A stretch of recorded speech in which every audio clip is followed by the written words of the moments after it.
Trump repeatedly campaigned against over the last decade. His Secretary of Defense right now floating that idea. There could be a forever war in the Middle East now.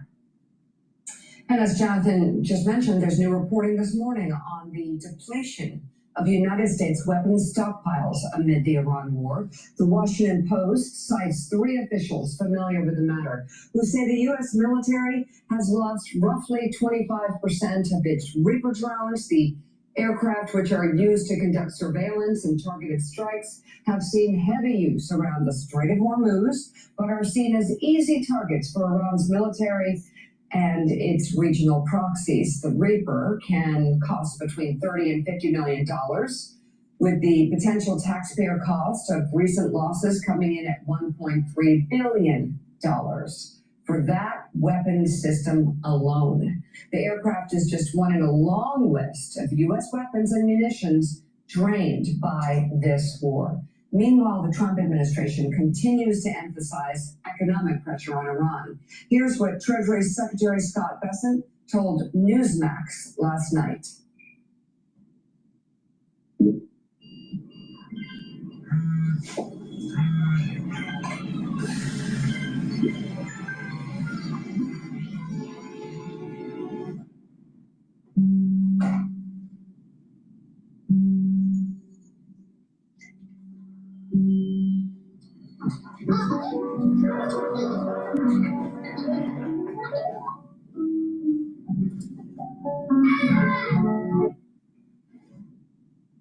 Watch this space for more announcements coming next week, because we are going to apply measures like have never been seen in the history of economic isolation on a country. It will be a combination of economic isolation like the world has never seen before, and the continued blockade in the Strait of Hormuz that will keep anything from going in or out of the Iranian ports. So glad he was all right after being put on the decoy plane. Yeah. Didn't make the cut for the bakery truck. Yeah, he didn't. So anyway, Jim Van Dyke, going back to the Armed Services Committee, what we always obsessed over all the time, Democrats and Republicans alike on the Armed Services Committee when I was there, the American military's ability to fight a two-front war. We always thought we had to have enough munitions, we had to have enough weapons, we had enough carrier groups. We had to be prepared to fight a two-front war. The United States has been fighting this one-front war. Mainly, we're the side that's shooting without them shooting back that much. And we're talking about Iran, not China, not Russia. We're talking about Iran, and yet we didn't even plan for this. We're running out of munitions. We've got troops on rotations that are going to crush morale, that's going to crush readiness, that's going to bleed into the next conflict. What's going on here? Again, we've talked about this for a month. This was all foreseen and foreseeable.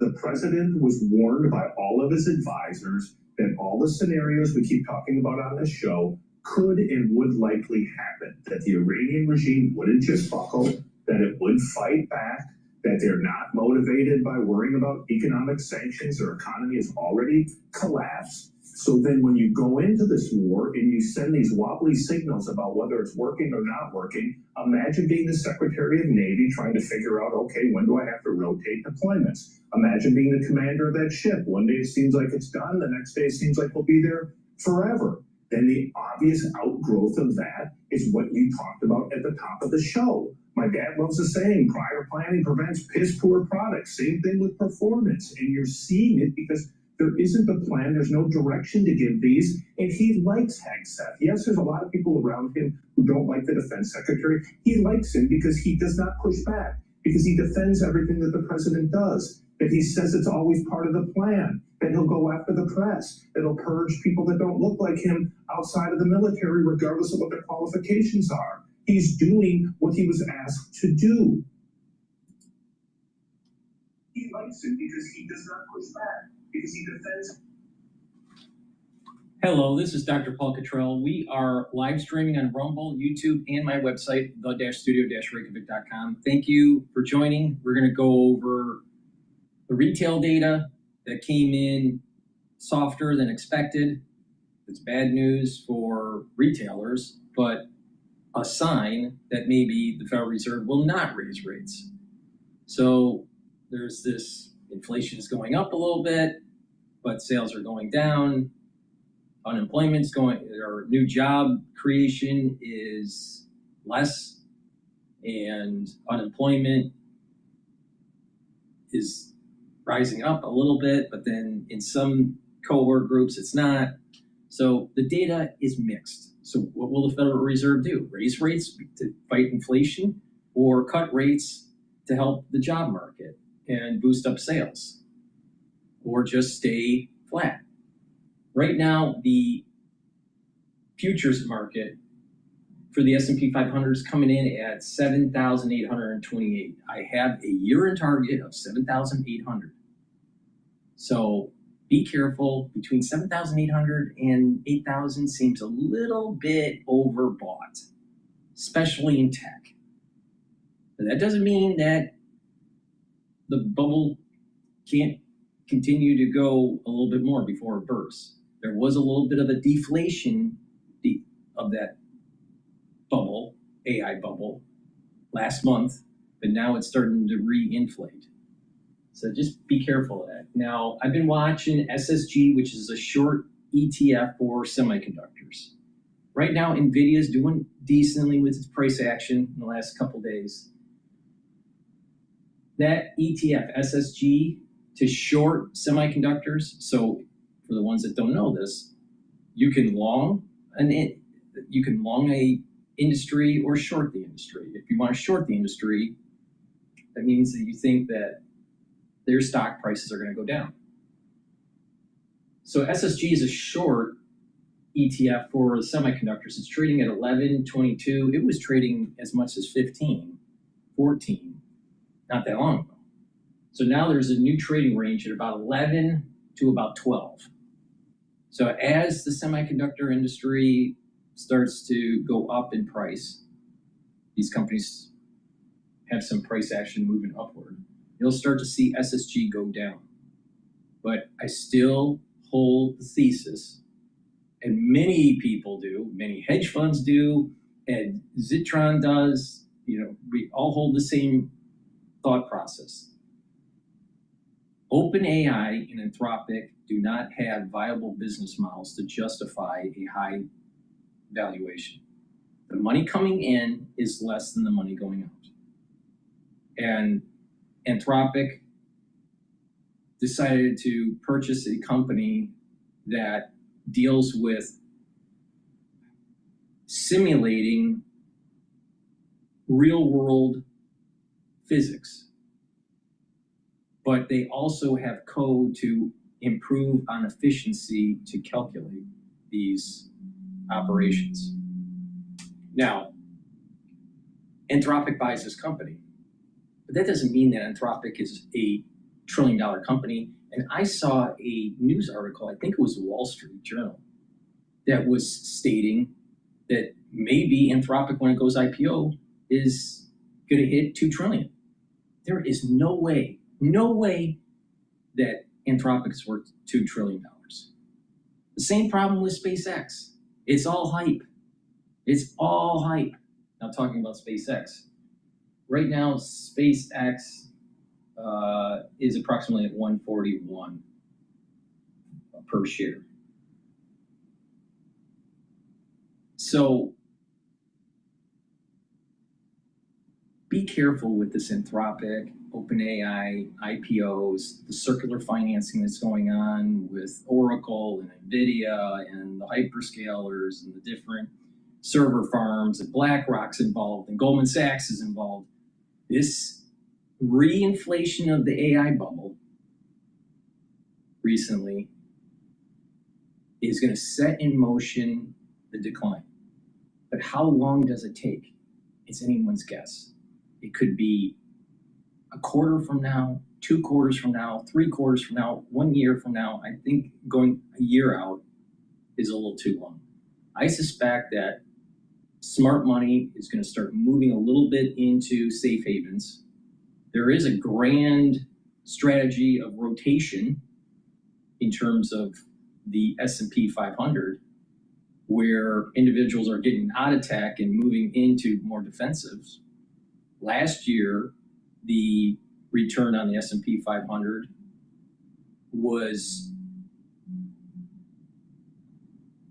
related to the Mag 7. This year, it's not so much. The increase in the S&P 500 isn't so much related to the Mag 7. So the exposure of the broader index to Mag 7 has declined over time, which is a good thing when the AI bubble bursts. But if it's really a once-in-a-lifetime thing, then why are people, money managers, smart money, rotating into or rebalancing out of it? Maybe there's a problem. It has a little bit of a hint of Enron, has a little bit of a hint of Lehman, has a little bit of a hint of the dot-com bubble. Be careful when you start hearing circular financing and debt issuance. Now people would say, well, wait a minute. If Goldman Sachs is willing to help with the debt for NVIDIA, then this must be positive. Well, you got to remember, Goldman Sachs works both sides of the fence. They're going to help underwrite the debt and work with BlackRock. I think smart banks may be involved, but there are other companies involved. But they also have a trading side. And so as this debt is issued and backed by these different banks, NVIDIA has more money. And then all of a sudden, NVIDIA starts to bid up. Their stock price keeps on going up. And then everyone starts to move into tech again. And so the traders at Goldman Sachs and the trading floor are going to be hitting buy. Because that's where the momentum is. And then the traders are waiting. They're making their money. They're waiting for NVIDIA to have a bad quarter, or there's a slowdown in server farm build out, or the IPO fails for Anthropic, something bad. And then they start hitting sell. So Goldman Sachs makes money on both sides of this. So be very careful. That's why I say that I have a year-end target of 7,800. It could go to 8,000, but if it does, just make sure you have about 10% in cash. You can be 90% invested in the S&P 500 or broad index, and just ride it. And if it does sell off, if it goes to that 7,200 support level or 7,000 support level, buy. That's the reason why you have the cash on hand, to wait for it to happen. Now, one way to know when to buy is not just the price, but whenever there's a big sell-off, Tom Keene from Bloomberg has a special the night of the sell-off. All right, so the day of trading, there'll be a big sell-off, and then there'll be a special where they get their senior staff and they talk around a table and they start talking about the market and what's happening. That's when you buy. When you see that, that's when you buy. All right, please go to my store, the-studio-reykjavik.com, and help support the work that I do. I have great supplements that will help to slow down the aging process. These are supplements that I take every day to improve my health, slow down the aging process. Now, will you turn into an adolescent if you're like 50 years old? No, of course not. But if you follow my lead, you will get healthier. Your endocrine system will get better. Your immune system will get better. Your cardiovascular system will get better. Your blood glucose levels will get better. Your brain function will get better. Your digestive system will get better. You will be able to have more vitality and longevity. It's really simple. It's really simple stuff. It's not, you don't have to get overly complex. Now, everybody's biochemistry is slightly different. Everyone has their own little issues. But it's about bringing down inflammation, soaking up free radicals, boosting up energy levels. That's the core of the whole concept. Now, of course, you have to build muscle and denser bone. But when you take this advice, you're slowing down the methylation of your genes. Well, if you're slowing down the methylation of your genes, that means you're stopping the epigenetic process of, quote, what we call aging. Now, another great way to take a look at aging is that it is a disease. It's a slow disease that's slowly happening to you. So if we approach it from that point of view, then let's try to understand where are the gate points of this aging process. And those gate points take place at around age 30 and 40, age around 65. Another gate point happens at around 72. Your different organ systems could be at different ages based on telomere length or the methylation. You could be 50 years old, but your brain could be 60 or 70 years old.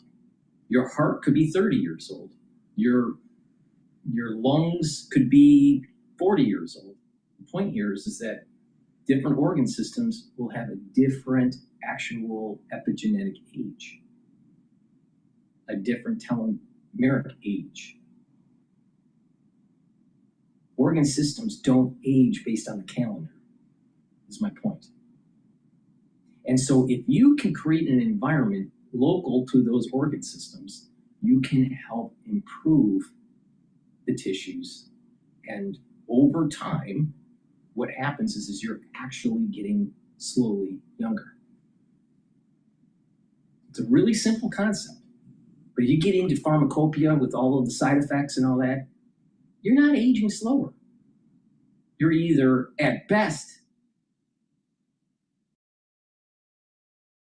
slowly mitigating the disease that you may have. But when you're on pharmacopoeia, you're going to have all these side effects that have these negative effects on the methylation of these different tissues. So it speeds up the aging process. So this is the reason why certain people shouldn't be on certain medication for too long. Now, of course, if they have a disease, you need to stabilize them, get them into homeostasis, but then you have to get them off of it. Perfect example. Let's say that you have problems with your blood glucose levels and you're type 2 diabetic now. Well, instead of being on metformin, instead of taking insulin, maybe you should slowly get off of that stuff. Yes, you have to stabilize it. You have to stabilize your body, but you can slowly get off of it by controlling your blood glucose levels, quote, naturally. You don't have to be on metformin.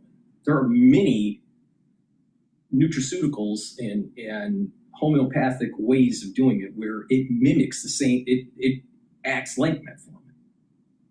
So why would you do that? Well, you have all these other side effects, especially when you get older and you're layering medications on top of each other. And the side effects actually are synergistic aspects to the side effects. It leads to further aging, telomeric aging, and methylation aging. Why would you do that? See, everyone's got their head up their ass.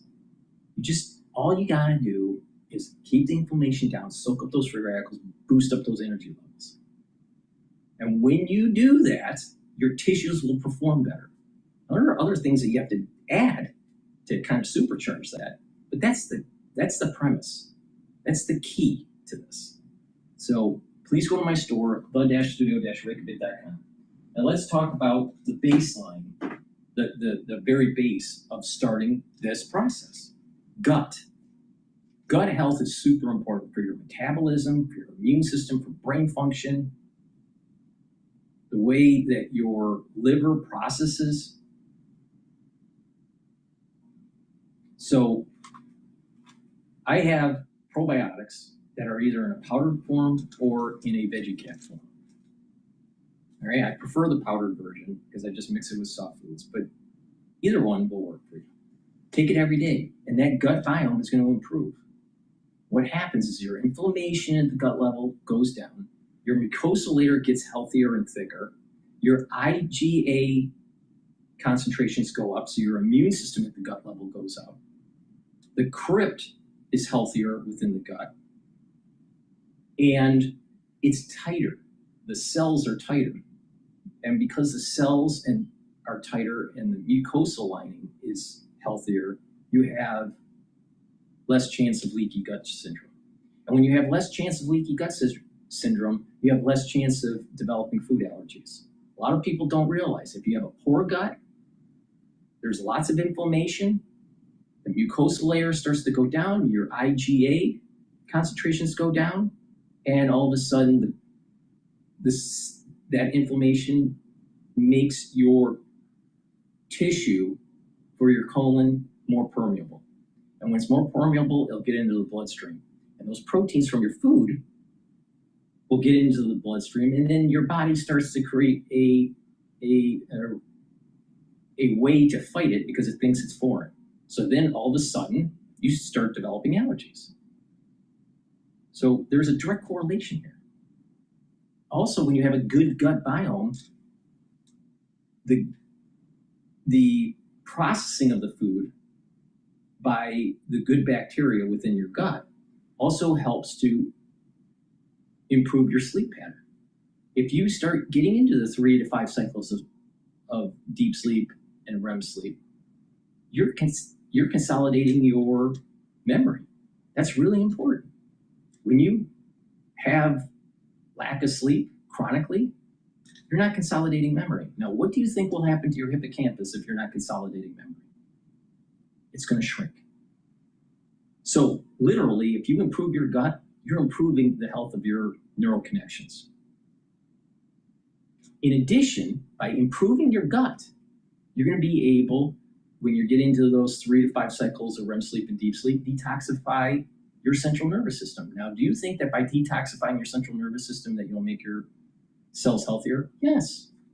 Because by detoxifying it, there's going to be less inflammation.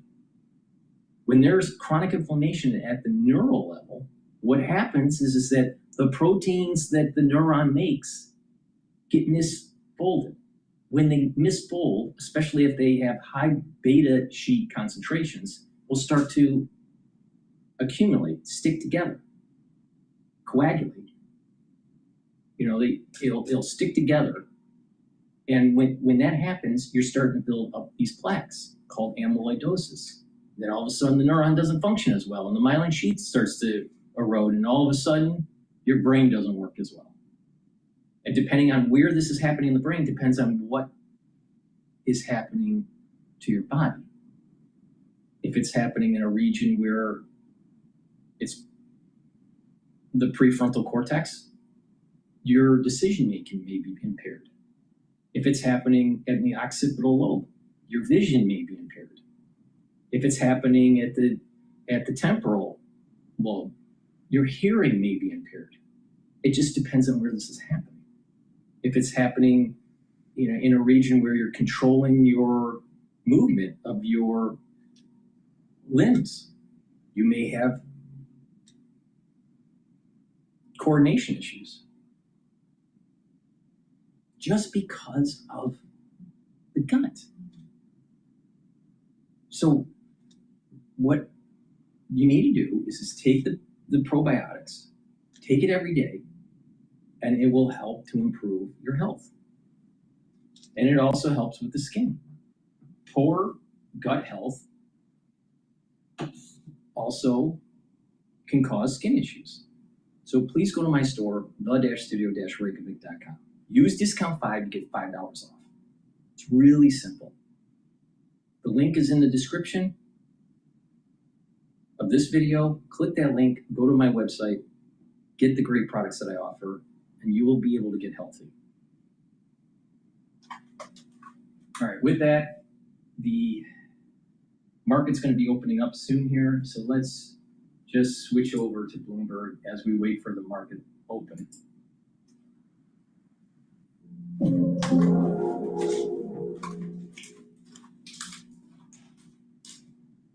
Middle East and Africa, vibrant resources and high-yield investment opportunities abound. Join me on Horizons Middle East and Africa for the stories, newsmakers, and insight from this exciting region. Now weekdays, only on Bloomberg. Bringing you up-to-the-minute news whenever and wherever it happens. I'm Haslinda Amin in Mumbai. This is Bloomberg.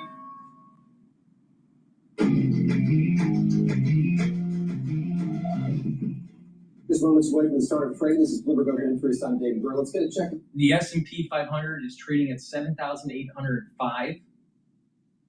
VIX is very stable at 14. But I do think that by month end, we may see a spike in the VIX to 19 or 22, somewhere in there. Euro is trading at 115. Japanese yen is trading at 159. There is news about the BOJ going to raise rates that is probably going to drive the yen stronger, maybe below 155 for a little while, and then probably will creep back up. So there's going to be another probably intervention in the market.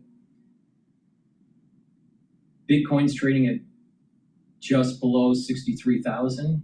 SpaceX is trading at 143.60. Natural gas is trading at 2.748. WTI is at 81.22. Now, let's talk about natural gas and oil. Oil and natural gas, but primarily oil, is heavily related to what's going on in the Middle East. And it is above that support level of 79.62 that I keep on talking about. If it stays above that support level, then we're going to have a trading range between this 79.62 and about 87, closer to the lower 80 handle. So, right now we're at 81.19.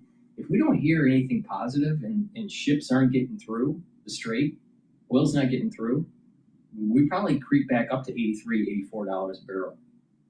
I don't think that's going to happen today, but we may see that on Monday. Now, natural gas is trading at 2.747. I do have, and I tell people this, I do have positions shorting natural gas, and I have a smaller longing position for natural gas as a hedge. I'm also shorting oil.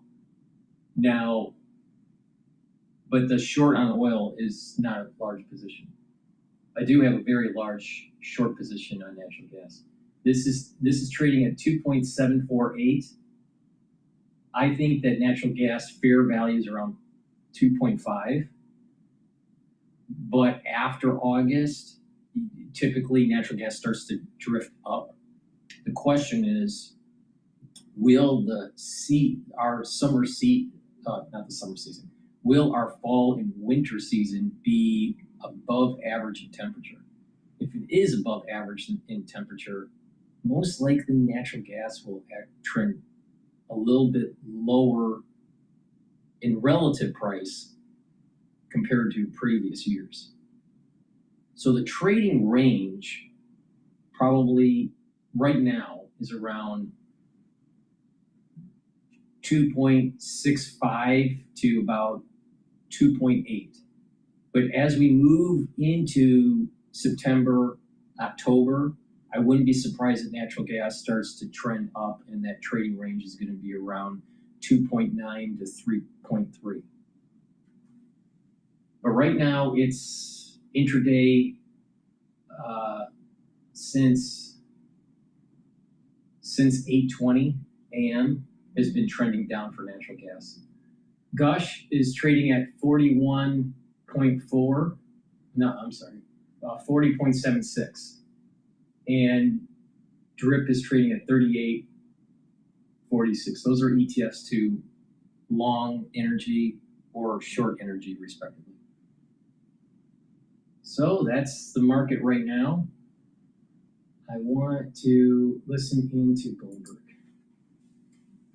it doesn't terrify people because the only way they're getting their productivity and margins is because they're firing people. You need to see that, you need to see a marriage of use and still employment before people can feel really comfortable that there isn't a huge downside in the near term to this. But I also think that it's taking some time for companies to get their hands around how to use it, because people started firing a whole bunch of programmers. They went back and had to rehire some, because you do need an and with the technology. It's not always an or. And I think that finding where that's going to be is why it's hard to figure out where exactly the bubble is and when it's going to pop, because you can see that there's a lot of spending and a lot of enthusiasm, but it's hard to see how that plays out individually. Let me posit something here and you can respond to it. I think that's what's most worrisome to me. You see companies making these kinds of decisions, particularly when it comes to personnel at a moment when I think everyone is admitting we're kind of fumbling through this in a way. It's a nascent technology. We don't know how it's going to affect the economy, how it's going to affect a variety of sectors, and yet you see companies taking steps to kind of, yes, incorporate it, kind of think of what the knock-on effects of that might be. How do you think about that? Just the way that the industry embraces a new technology like this, given so much uncertainty surrounding it and its efficacy?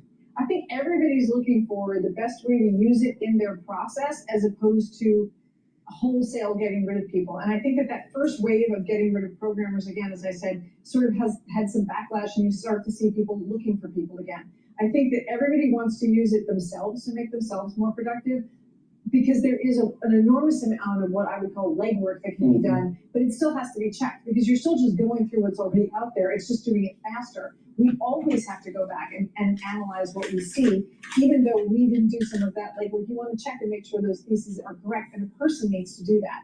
And I think that that's where, in each individual industry, they're trying to figure out how that works the best. And I don't think that we have the answer to that yet. But that's where you're going to start to see more enthusiasm or less, depending on what happens. On this hot summer day in the middle of August, where do you see opportunity at this point in time? Where are you looking in the market right now for opportunity? Well, there have been a bunch of places that were sort of left behind, although they're left behind less now, right? Healthcare was sort of left behind for a little while, as were financials. The industrials were already part of this story because you were looking at the build out, as were the utilities. But there are places now where you're starting to see some, there's a lot of drug discovery. There's a lot of things that AI can help with that doesn't necessarily have to replace people, but can make people more productive and discover things faster. And I think that there are some of the instrumentation companies, we like Danaher, we like some of the areas there where the companies are being able to use this technology to further things and make it happen faster. It doesn't mean that we need less drugs. We just want to try to figure out how to get them better and faster. So I think that there's opportunity in a lot of areas there, and that's where companies and investors are looking. We're pushing ahead here to consumer sentiment. We get the Sarah Hunt sentiment on the market here before I let you go. How are you feeling just generally about the state of the market and the economy today? I think that right now in August, we're feeling pretty good about it. I think that if you get data points like we just saw on both retail sales and some of the other data that was a little bit mixed, it's going to be harder. The fall is always tricky because people are looking at, all of a sudden you start looking at 2027, which I can't believe I'm saying out loud already because it feels like 2026 went so fast. But people start looking ahead at the next year, and then you start to worry about whether or not that CapEx spend, again, it's not that people are not going to spend, but that rate of spending changes. When that second derivative turns negative, people start to get concerned about where valuations are. We're not quite there yet. That is something to look at as we go forward. So great to see you. Sarah Hunt joining me here for the first half hour of the day here, first half hour of the show here as we get started the trading day. Sarah Hunt of Alpine Science is joining me here in New York. We're going to check on the stock market right now. Market's higher after that opening bell. Maybe I can look at some selected movers that are making moves here in the early morning of trading here. We'll have MOV on the terminal looking at what's gaining here. Tesla and Apple both up this morning. Alphabet as well. Alphabet under pressure a little earlier in the week here. Micron Technologies continue to talk about the AI trade. It up, let's see, about 1% here. Put some laggards here if we could. The other side of the coin here, Broadcom down 2.6%, quarter 6 at 6 points down. Eli Lilly, Applied Materials, they're lagging as well. Maybe we can look at some sectors too here. Again, just a few minutes at the start of the trading day on Wall Street, we see a lot of these sectors in the green here, including communication services. That's been so much of our focus here over the course of this last week. Energy up higher as well. And then looking at sectors not doing as well. The financials down slightly this morning, not by much. Healthcare index, we were just talking about that, Sarah and I, it down about 75.75%. All right, coming up here, the NASDAQ 100 is less than 1% away from a bull market in the past month, just as strategists game out a potential AI bubble bursting. We're going to get into that next on Bloomberg Open Interest. All right, before we go to that AI bubble bursting from Bloomberg, please go to my store, the-studio-reykjavik.com. Get the C60. C60 is a very potent antioxidant. Take a teaspoon a day every day, preferably on an empty stomach in the morning. You can get it in avocado oil, extra virgin olive oil, and MCT coconut oil. But again, take it every day, teaspoon a day. You can get it in a 2 ounce, a 4 ounce, or an 8 ounce configuration. It is cheaper per ounce to get the higher ounce configuration. So you can save some money and use discount 5 on top of that. Now, by taking C60 every day, what's going to happen is you're going to soak up those free radicals and the health of your mitochondria will improve. So you're building more ATP. By soaking up those free radicals and boosting up those energy levels, the cell's going to perform better. C60 also helps to bring down inflammation and stress in those tissues. So your organ systems will perform better. Your immune system, your endocrine system will perform better. Your neurons will be healthier. You'll have positive neuroplasticity where your dendritic connections will improve. You'll have faster cognition, better memory over time. And at the vascular level, by soaking up those free radicals, you're reducing the concentrations of oxidized LDL. When you reduce the concentrations of oxidized LDL, you have less plaque formation. That means you're going to have better blood flow. When you have better blood flow, that's also going to help with the brain. Now, not just at the neuron level and helping that neuron, but when you're soaking up those free radicals in the neuron, the neuron's healthier because there's less inflammation, less stress. So there's less misfolding of proteins and accumulation. And when you have less plaque buildup, less chances of early onset of dementia. So taking C60 is really important to keeping these different organ systems, these different tissues healthy. It also helps the basal layer for your skin. At the basal layer, your skin produces new skin cells. But if that basal layer is not healthy, your skin cells aren't healthy. C60 will help to improve that basal layer, and it stacks really well with resveratrol. So please go to my store, the-studio-reykjavik.com, and get the C60. Make sure you click the link in the description to get to my website, the-studio-reykjavik.com. Let's start overseas. The sector is really propelling the fuel flow. Yeah, the hope is this will open up new markets and provide some additional liquidity. Of course, now they're going to have competitors. We got a big week coming up in politics. Earnings season's underway. We're going to get some key reports. Everything you need to know before the markets open on Monday. Bloomberg this weekend, bringing a little Bloomberg into your weekend routine.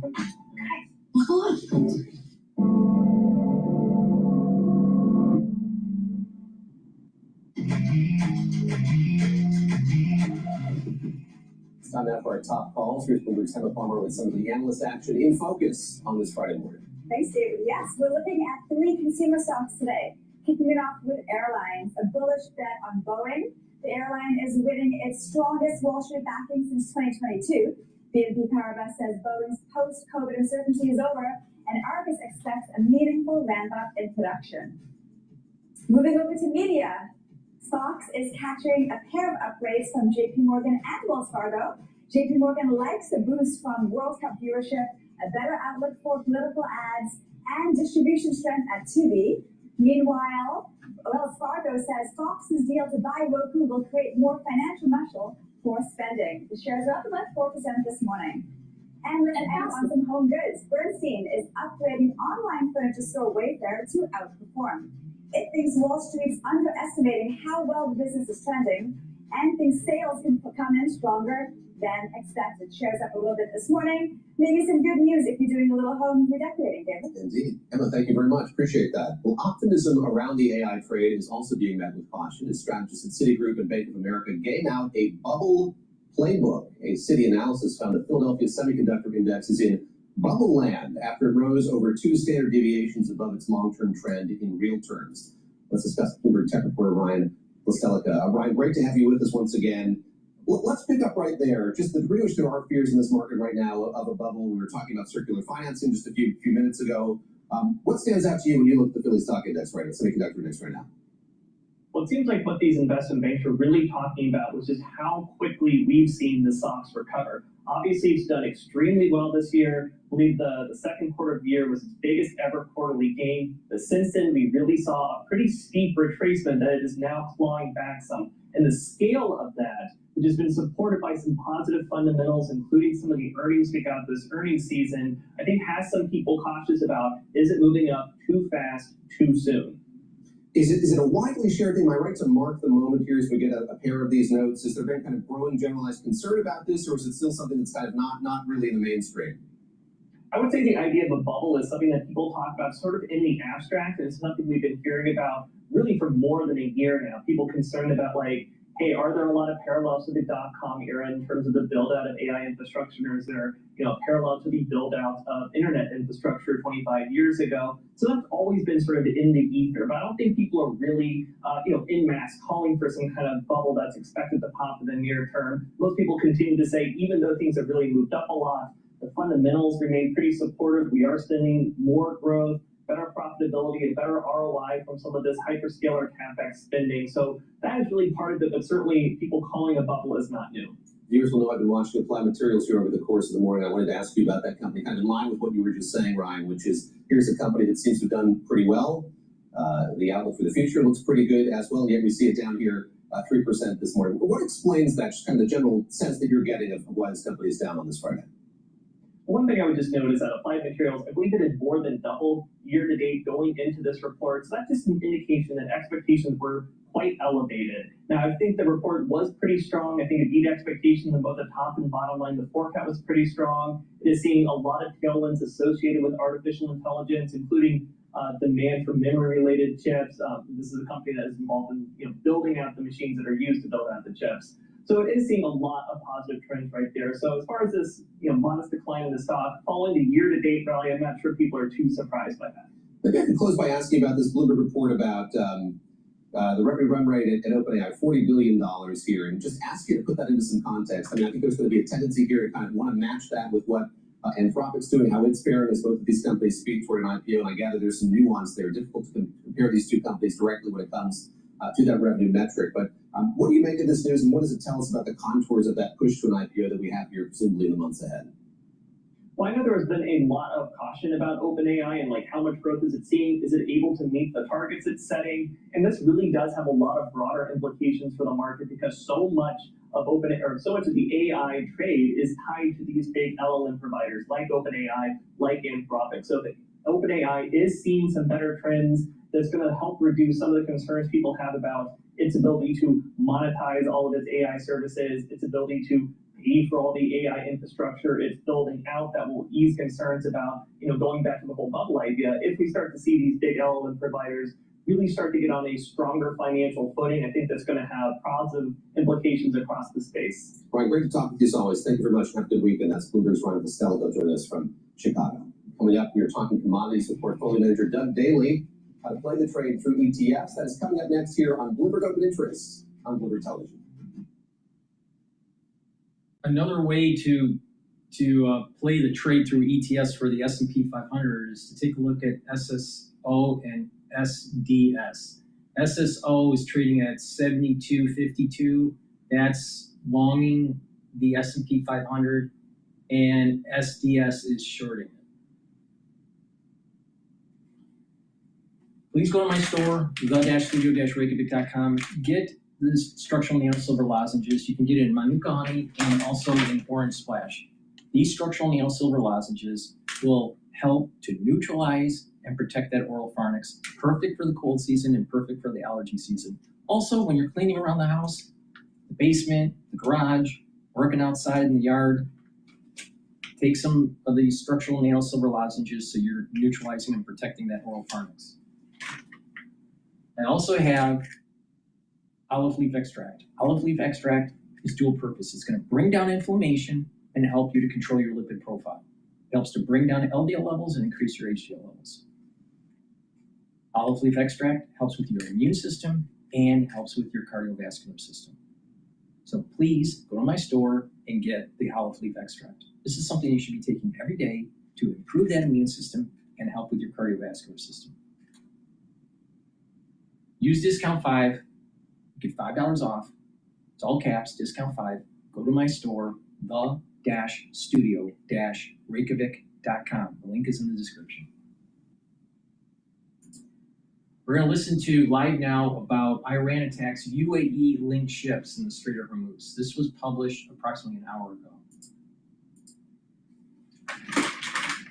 All right, as we approach the top of the hour here, my name is Josh Breslow, and the time is 6:57 on the East Coast and 3:57 on the West Coast. You can see right there on the right-hand side of your screen a live look over the Strait of Hormuz at this hour, and of course, we looked into the latest here on the U.S.-Iran conflict. I'm going to pop this up on your screen to give you a look as Bahrain is condemning a, quote, Iranian terrorist attack in the Strait of Hormuz on 2 ships linked to the United Arab Emirates. This right here from Iran International English, as they say, Bahrain condemned an Iranian attack on 2 tankers belonging to the United Arab Emirates ADNOC as they crossed the strait, calling it a serious threat to regional security and maritime navigation. Bahrain's foreign ministry today describing the incident as a, quote, Iranian terrorist attack, and said it violated international law and rules governing freedom of navigation.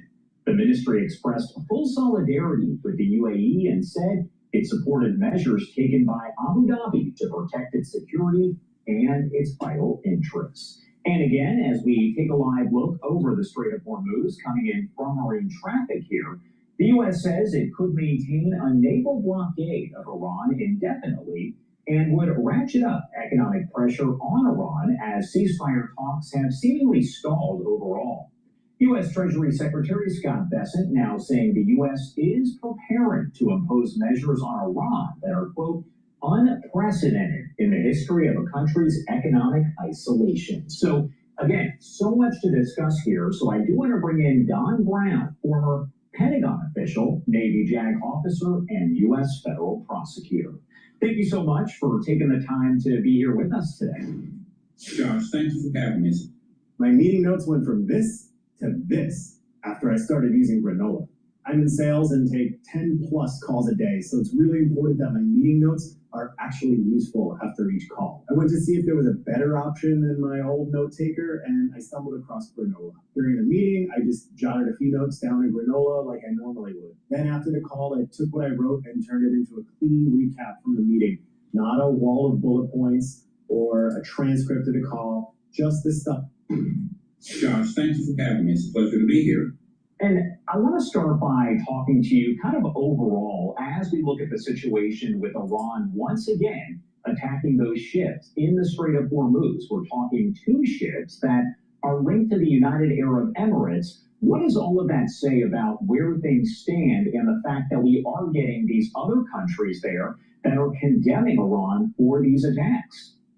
Well, Josh, it's a positive sign that those Sunni neighbors, they're Sunni Islamic countries in the Persian Gulf region, are condemning these attacks. Bahrain did. The British Maritime Trade Agency reported perhaps another tanker was hit by a drone within the last 24 hours. The big picture, though, is that while these attacks have taken place, we are getting some movement coming through the Strait of Hormuz in terms of oil being shipped.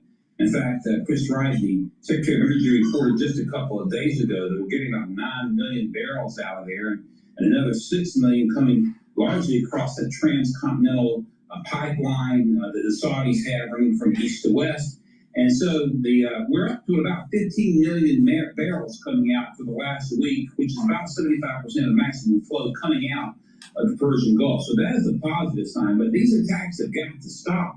Fortunately, those tankers appear to make it through. That's good. But, you know, as the president says, nobody wants $1 billion ship to be subject to attack coming through these straits. And the big thing I've been watching is that Bab el-Mandeb Strait, which is the strategic choke point between the Red Sea and the Gulf of Aden.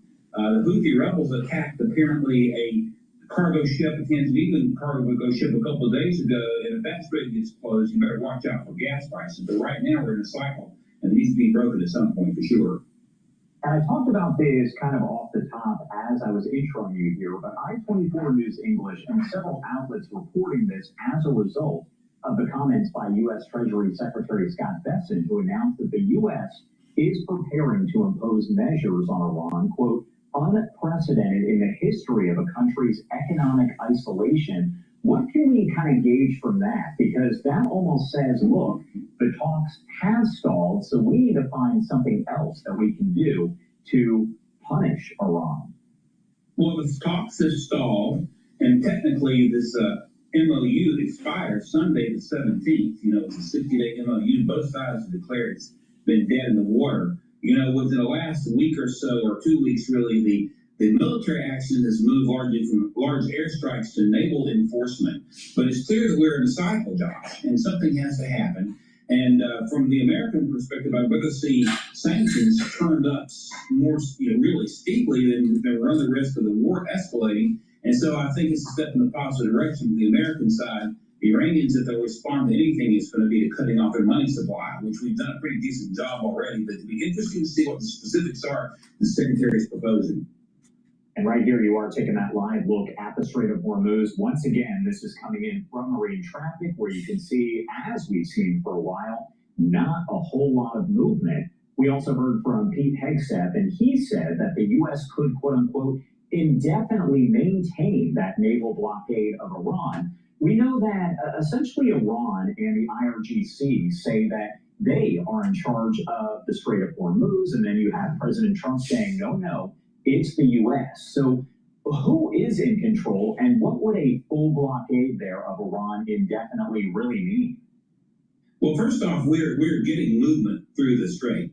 Again, according to the Secretary of Energy, 9 million barrels a day is the moving average over the last several days. The ordinary capacity is 20 million, but we're moving a lot of that oil, the Saudis are, through pipeline. The U.S. is primarily in control of it, but the problem with the Strait of Hormuz is that we're in a period, Josh, of asymmetric warfare. What I mean by that is, of course, you have cheap but destructive weapons being used by a lesser military, opponent, such as $30,000 drones, to harass shipping coming through there. It appears that we have pretty much cleared the mines out of that strait. Mines are even more dangerous than drones in many ways, because a mine will break a ship in half if you hit it the wrong way. And so while we are primarily in control of it, we aren't. We're dealing with pesky, attacks from these drones and these mines and things of this nature that really is going to spook the international oil markets. That's the problem we've got. One thing that's been talked about, I would say a lot over the past several months, is whether or not there would be ground troops from the U.S. that go into Iran. Iran issuing a threat saying earlier on this week that if the U.S. were to send any kind of troops, it wouldn't end well. So is there any world where the U.S. actually sends troops onto the ground there in Iran as the conflict continues? Well, first off, Iran and its rhetorical hot air remind me of Baghdad Bob from the Iraqi war 20, 30 years ago, however long it's been. You can't really trust what they're saying. The issue is whether the president wants to do that. I don't think the country wants any sort of massive, ground war at all. And I don't think the president wants to do that either. But I do think that, we're going to have a combination of finding a way to step up the military ferocity of the campaign, something short of ground troops, while at the same time perhaps ratcheting up economic sanctions, as the Secretary of the Treasury was talking about this week. I don't think we're going to see a massive ground invasion. America doesn't want another forever war. And the difference between what's happened here, even though we're ready to see it end, but it's, we're into March, April, May, June, July. We're into the fourth month or so. There have been no ground troops. We've lost some Americans. It's not been a massive loss of life, but one life is too much. But I don't foresee that happening, Scott. I just don't. You might see special forces go in, but you can't trust the Iranians. And the people that were sort of, you've almost got to take that government out in order to accomplish our objectives here. And it would take ground troops to do that. I don't think we're going to see it. And there's been a lot of information, you just touched on this, but a lot of hot air, so to speak, that's coming from Iranian officials there, as there's questions about who is actually in charge there in Iran. And we have this post coming in from U.S. Central Command, CENTCOM, as they try to clarify some of that false information that's out there. And I want to read this. I know the type is very, very small, but the claim, over the past 48 hours, multiple media outlets have reported several false claims related to the USS Abraham Lincoln's deployment to the Middle East. One report alleged 7 sailors died in a brawl aboard the aircraft carrier, and others have recently suggested a spike in suicidal ideations. These reports are false. The fact, USS Abraham Lincoln has maintained among the highest crew enlistment rates, 84.4% of all aircraft carriers in the U.S. Navy. The sailors and Marines of the Abraham Lincoln Carrier Strike Group remain resilient and resolved after more than 260 days at sea, 10,000 aircraft flights, and 1.5 million pounds of ordnance expended. No service members aboard the aircraft carrier have died, and the one sailor who fell overboard August 3rd was quickly and safely recovered. The rampant misreporting on Abraham Lincoln's historic deployment is a disservice to our men and women in uniform and their loved ones. How important is it for the Pentagon to get ahead of some of these false reports that are out there, whether they're coming from Iran or different agencies that are reporting them via sources?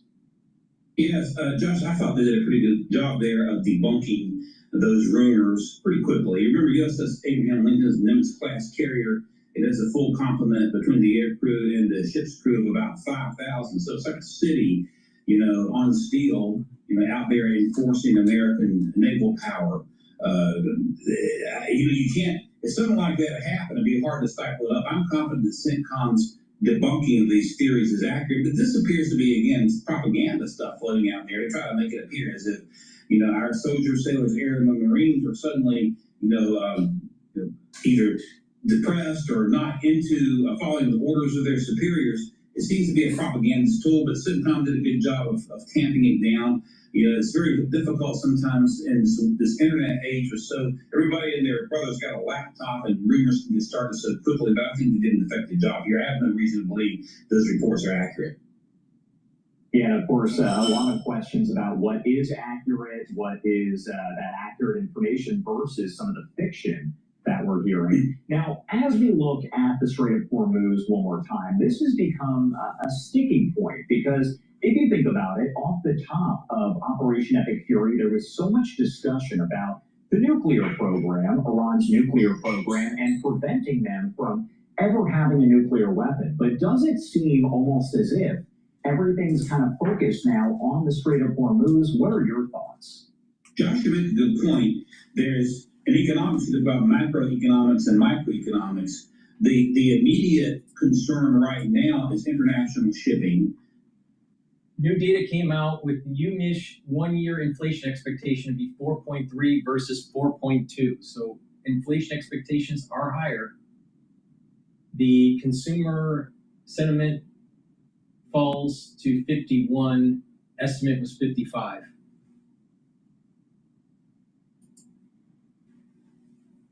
It doesn't mean that Iran's nuclear capabilities are not a major concern. They certainly are. It's a dangerous situation. But you want, the world's economy and the flow of this oil supply is crucial.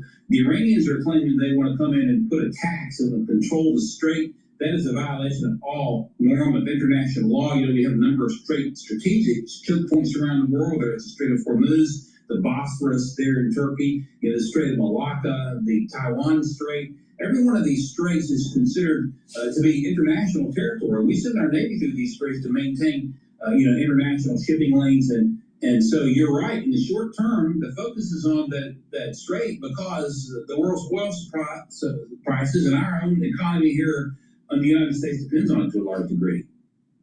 All right, Don Brown, thank you so much for taking the time to join us, helping to break down all the latest developments out of there. Again, we only talked about a small portion because there's so much going on.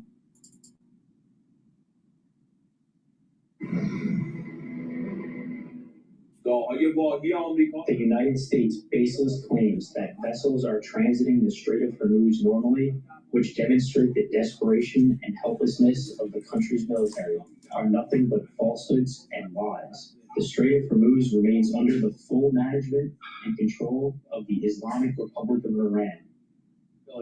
Iran claiming it has complete control over the strait, really? This comes as Iran's foreign minister issues a warning saying, quote, the U.S. has long miscalculated due to intelligence failures. Case in point, the war in Iran. Now an even bigger miscalculation on the Strait of Hormuz. The tough talk comes after President Trump said the U.S. has, quote, total control of the waterway and thinks we will keep it. Retired 4-star General Jack Keane is here to react. He's also a senior strategic analyst and chairman of the Institute of Study of War. General, who's right? Well, both of them have something to say about this, in my judgment, okay? Now, let's unpack it a little bit so our audience can understand.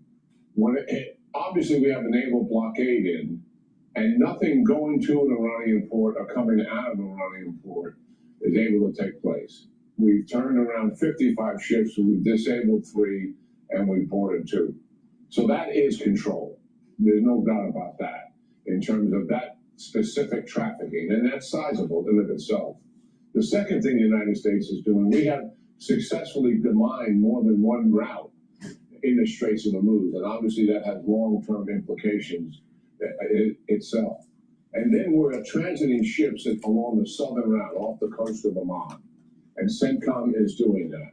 Transponders are normally off, that's revealing their location, usually done at night, and we're also protecting them in that transit. And those transits are safely done and completed. And obviously those numbers have gradually increased into the double-digit number of ships.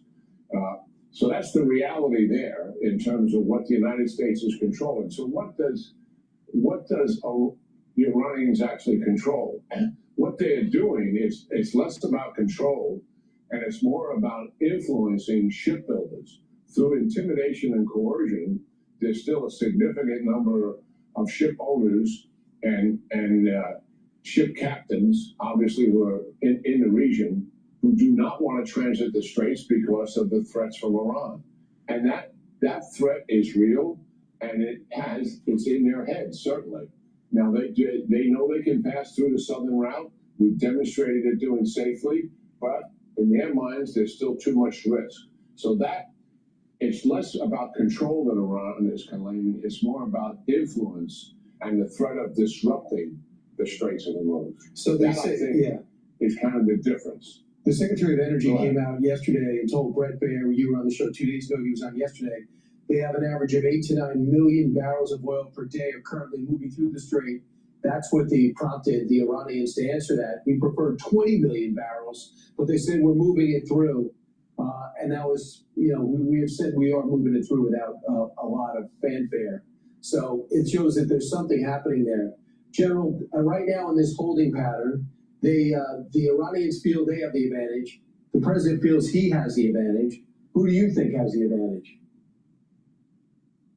Well, a couple things. Well, I do think the United States does, for a fact. But the truth is, what the Iranians did in taking charge of the Straits in terms of disrupting it and influencing it on March the 2nd, right after we began the war on February the 28th, had impact. Obviously, we went to a ceasefire on April the 7th. For what reason? To negotiate with the Iranians over opening the Straits of Hormuz.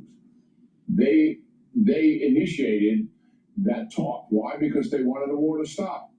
And has the war restarted in any consequential way? No. So did they achieve their goal in doing that? Yes. And we moved into a diplomatic phase, and we're still in it 4 months later. And that's the reality. The president's frustrated by that phase because, he's learned the Iranians lie, they cheat, you can't deal with them, they're crazy. These are the president's conclusions about that diplomatic phase. And we're applying increased economic pressure, what Secretary Besson is doing, in epic economic fury is really significant. And, the details of that, I think they'll reveal more of it. And that, when you add it on to the blockade, is quite dramatic. But no one knows if that's going to force the Iranians to take a knee here or not. I don't even think the Iranians know. I think what the Iranians want to do is resist all of that. They don't care about the suffering of their people. They believe time is on their side, and they'll ride this thing out as best they can. I believe that is their intention number one. Their intention number two, as we get closer to the midterms, is likely to increase violent and aggressive activity, believing that the administration will not react to it in any consequential way because it'll drive up oil prices prior to the election. That would be a fundamental miscalculation on their part once again. because the president has lots of tools in his hands here. Right. And he can retaliate and likely would very aggressively retaliate regardless of the midterm elections. That is a lever, obviously, we have. Yeah. All right, yeah, we watch things change on a regular basis. Things can change at a drop of a hat, especially if there's some violence directed at our bases in the region. General Jack Keane, thanks so much. Yeah, great talking to Brian. Have a wonderful. Be sure to like and subscribe for all the Fox News latest on YouTube and catch full shows streaming now on Fox One.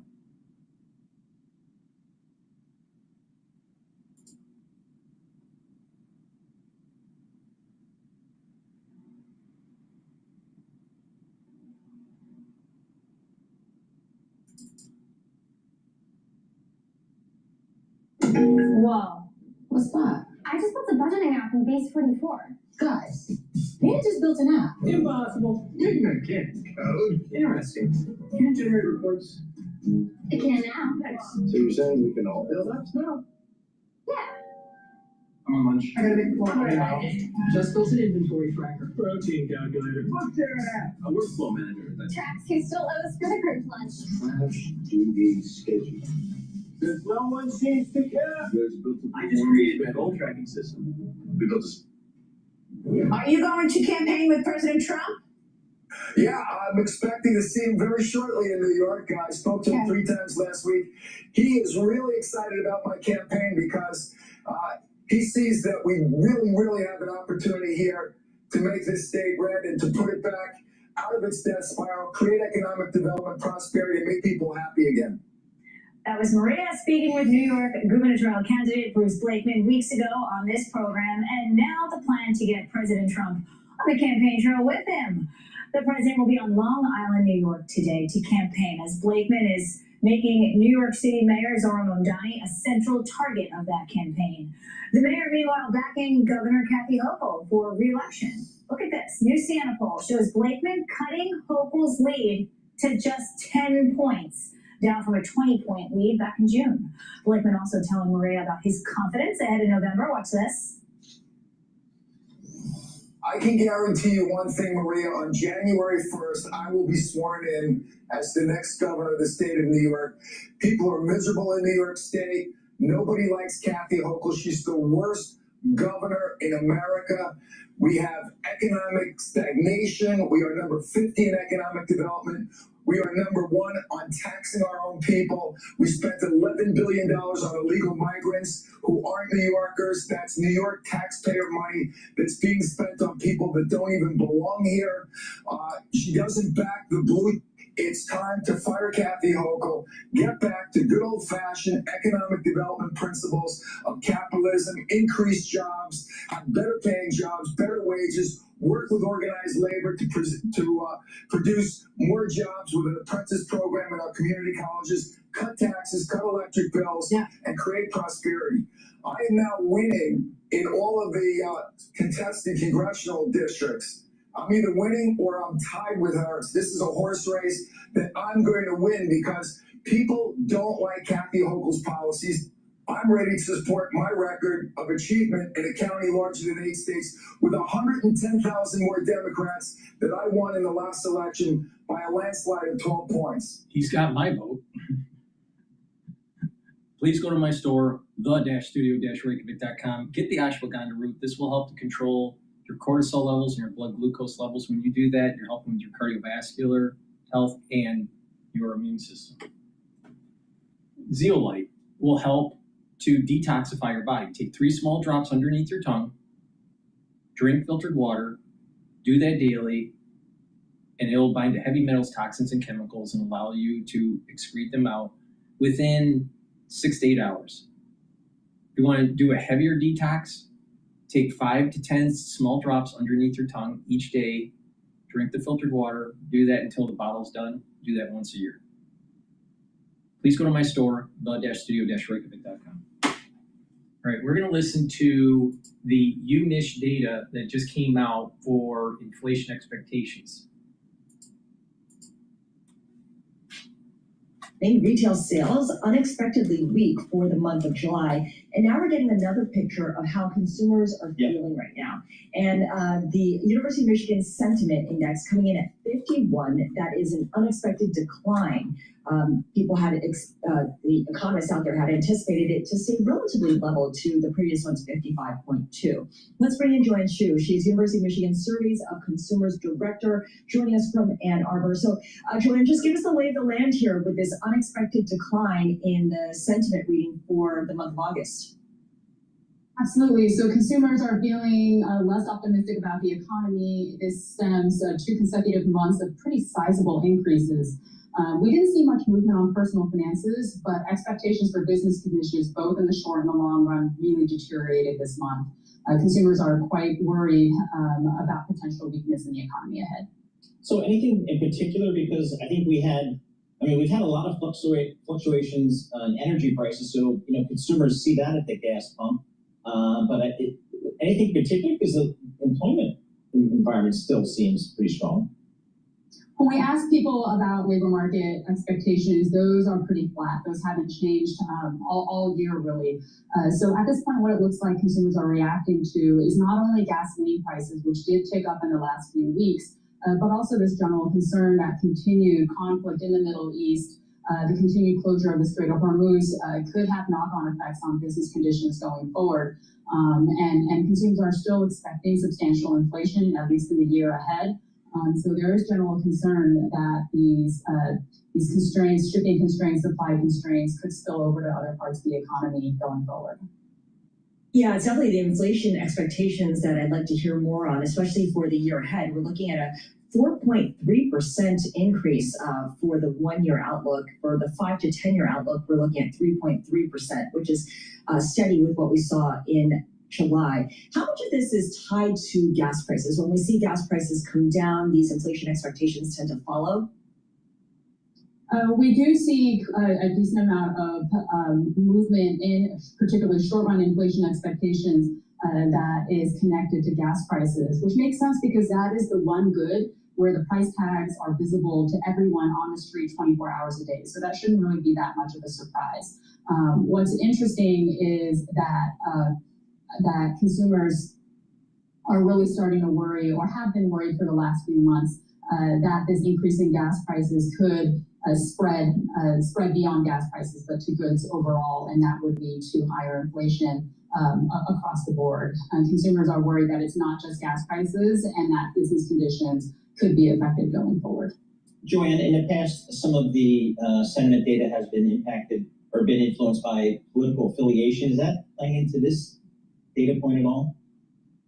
The decrease that we saw in sentiment between July and August was seen across the political spectrum. So Democrats had lower sentiment than last month, independents, and as did Republicans, who were actually the ones who exhibited the largest decrease between last month and this month. And in fact, Republicans right now are at their lowest levels of sentiment since the last presidential election. So really, this is a pretty broad-based decrease in this early month reading in August. Beyond the political spectrum, the groups that also had really large declines between last month and this month were older Americans, less educated Americans, and lower income Americans. These are all groups that are going to be more sensitive to reductions in their purchasing power because they don't have large buffers of say, stock wealth that will help cushion them through an increase in the cost of living. Joanne, I'm increasingly seeing the word stagflation come up in different economists or analysts' remarks on the state of the economy. Is there anything in the data, in the report that you guys just published that kind of backs that idea up, at least the perception of it among consumers, the idea that inflation will stay elevated, but the economy is stagnating, is slowing down?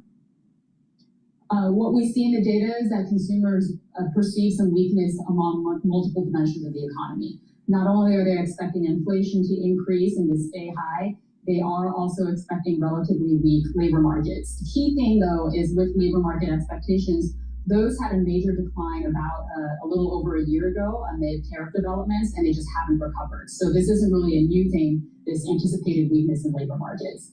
But overall, consumers are seeing weakness both in terms of labor markets as well as the negative risks, unfavorable risks to inflation. But when you ask them which one is the bigger problem for the economy, they character developments, and they just haven't recovered. So this is really they're much more likely to name inflation and unemployment. Joanne, thanks so much. Appreciate it. As always, Joanne Shu, Surveys of Consumers Director at the University of Michigan. So we get the retail sales data here.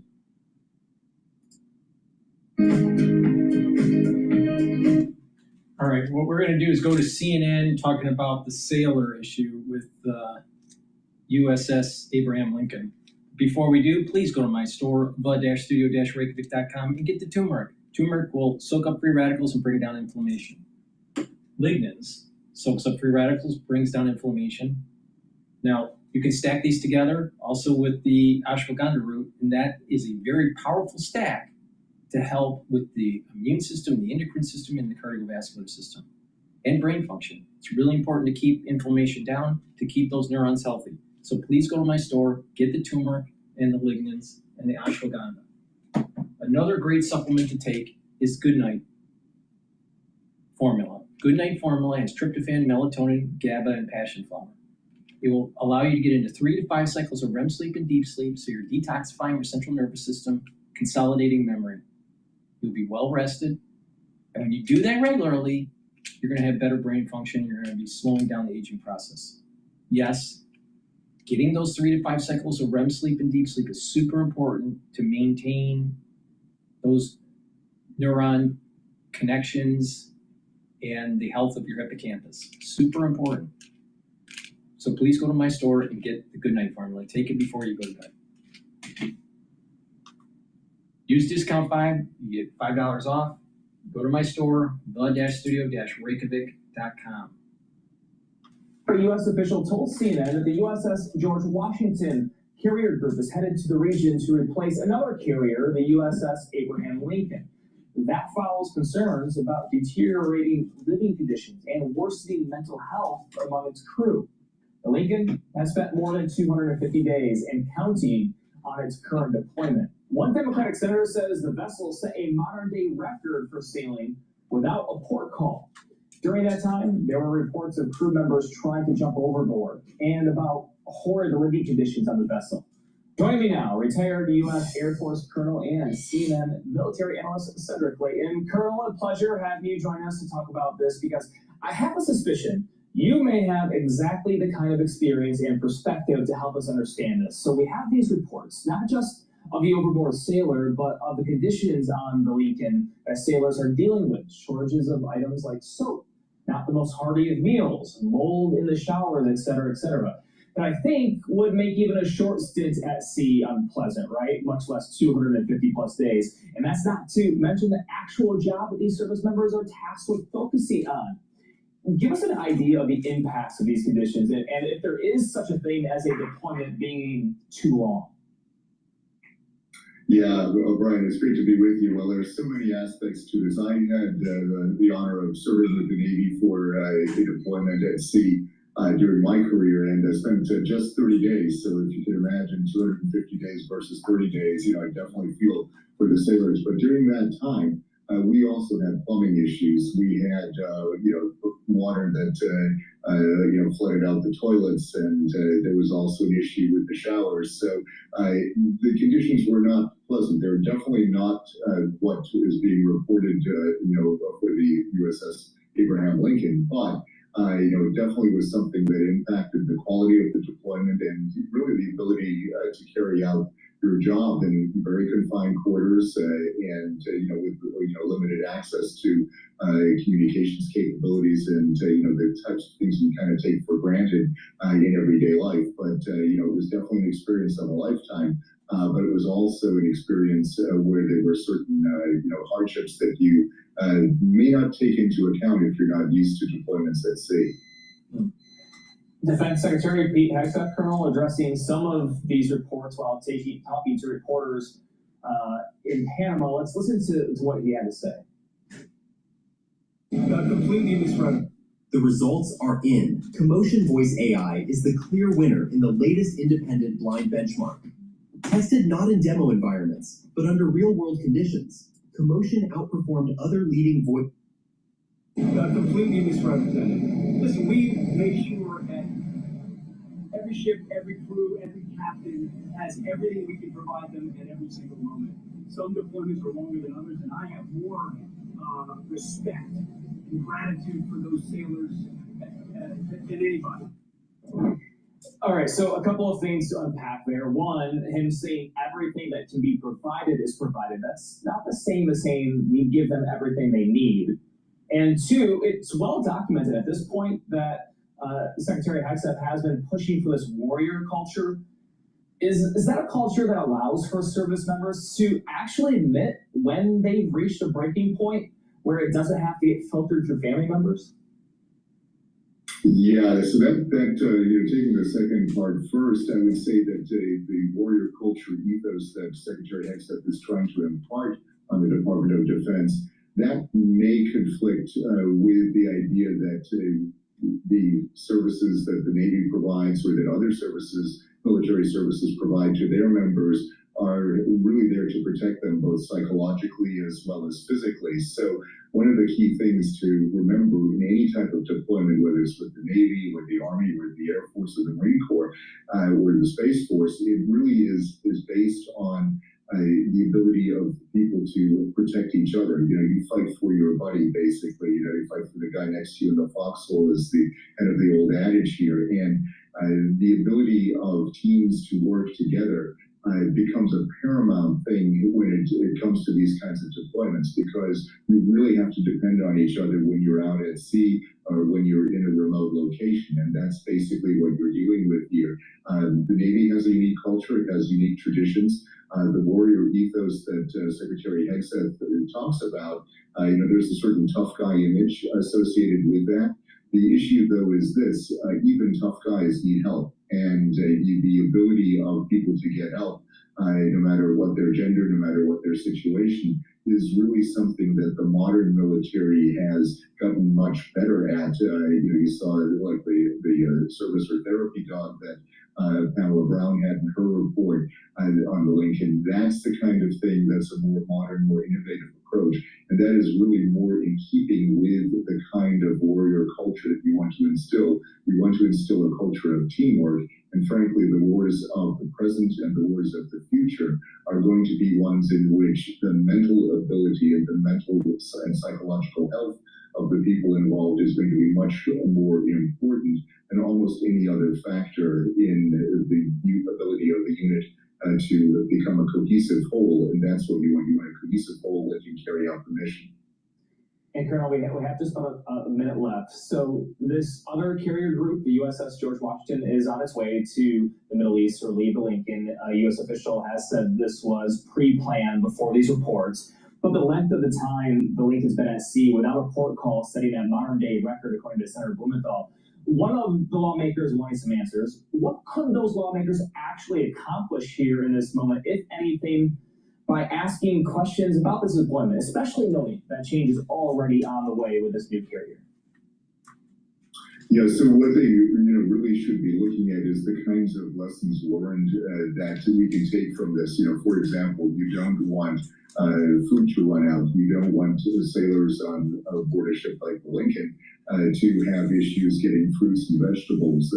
Back in the age of exploration, you had the issue of scurvy, and that kind of vitamin deficiency disease is something that really had an impact on sailors at that time in history, and you don't want to repeat those kinds of things. We are supposed to be much more forward-thinking when it comes to deployments and the ability of us to maintain our health in remote environments, and that is really something that they should look at. The supply efforts, the ability of ships like this to actually make port calls, to kind of normalize the routine. All of those things become important, and those are the types of questions that the senators and congressmen should be asking about. And joining me now from Honolulu, Hawaii, is retired U.S. Navy Captain Carl Schuster. He's the former Director of Operations at the U.S. Pacific Command's Joint Intelligence Center Pacific.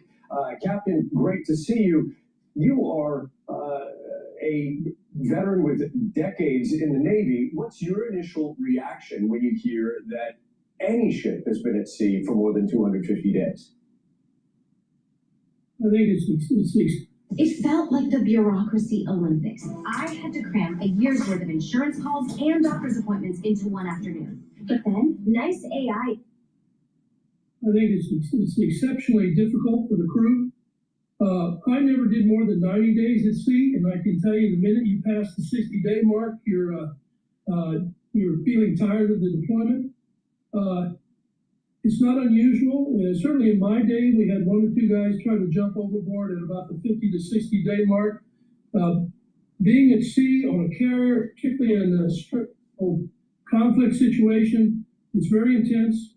It places a very heavy psychological stress on you and physical, particularly for the guys in the propulsion spaces and the guys on the flight deck. Their work is very intense, very hard, and very stressful, and like in some cases, very dangerous. And everyone eventually reaches a breaking point. So we shouldn't condemn these guys. We should thank them for their service and give them all the help we can to get through the stress and situations they've felt. I'm glad to hear a carrier is going out there to replace the aid. In a perfect world, I would have sent her about 90 days earlier, but we have requirements these days exceed the number of carriers that we have. And so the human element of the Navy is paying for those decisions from a decade ago. Also, there are no good ports to visit in that area. You can't go into Djibouti, it's a good place, but it's within drone and missile range of the Houthis. You can't pull into Dubai because you're within drone and missile range of the Iranians. So the nearest safe port is Mumbai. And while I've never been there, I've heard good things about it, but it's about 4 days steaming away and 4 days to come back. So we face difficult choices, and the crew is paying the price for that. I think we'll be glad to have them go home, and it'll be great to see them replaced and get some relief, if you will. It's a good point. You mentioned Dubai. I've literally seen and been on board a U.S. aircraft carrier that made a port visit there in the past, and clearly within range of the Iranian drones and missiles. But I want to ask about these most frightening reports that you mentioned, that you have seen and heard of suicide attempts in decades past, where service personnel try to throw themselves overboard. What are the realities of mental health in the Navy, and particularly aboard ships where sailors and Marines are far from their families for months and months and months at a time? It's particularly stressful, and in my day, we were somewhat lucky in a way, in that we grew up in a society where you were surrounded by friends and shipmates, so you were accustomed to having almost a social network around you. Today's young people are more isolated psychologically, and so that natural support network doesn't exist, or it's not as great. We have chaplains, we have senior enlisted people and mid-level enlisted people who track these guys, talk to them. But let's face it, 200 days is a period longer than that we've seen since World War II. In my day, a 68-day deployment, 68 days continuously at sea was considered stressful. We had a couple of ships do 90, but we never had anyone do 200. And if you're down in the propulsion spaces, working 12, 14 hours a day, you don't see the sun. And so you're very dependent on your relationship with those around you, your interactions, and you increasingly feel isolated. So even minor things become a major issue over time. And as I said, each of us reaches a saturation, a breaking point at some time. The handful of sailors that this has happened to, clearly it reached their breaking point. In my view, we ought to rotate people off every 90 days or so. And if you can't remove the ship, then maybe find people to put on the ship to replace those you take off and send somewhere to kind of decompress, if you will. Of course, that's logistically complicated and expensive. Please go to my store, the-studio-reykjavik.com. Get the magnesium and zinc. This will boost up your immune system and help with brain function. Another great neurostack, Clarity Factor. By taking Clarity Factor, you're going to be able to get rid of that brain fog. You're going to be able to concentrate on your tasks. And over time, you're going to have that positive neuroplasticity to link up your different neurons You'll have better cognition, you'll think faster, you'll have better memory. Clarity factor is something you should be taking every day for improving your brain function. And if you're 40 years of age or older, take vitamin B complex. The first 4 B vitamins helps with the electron transport chain to boost up ATP so you have more energy. Vitamin B complex revs up the cellular metabolism, and vitamin B complex through vitamin B12 helps protect neurons. So please go to my store, the-studio-reykjavik.com. Use discount 5 to save some money. The S&P 500 is starting to sell off now. It's at 7,791. It was trading above 7,800. VIX is at 14.60. Oil's trading at 81.50, and natural gas is trading at 2.774.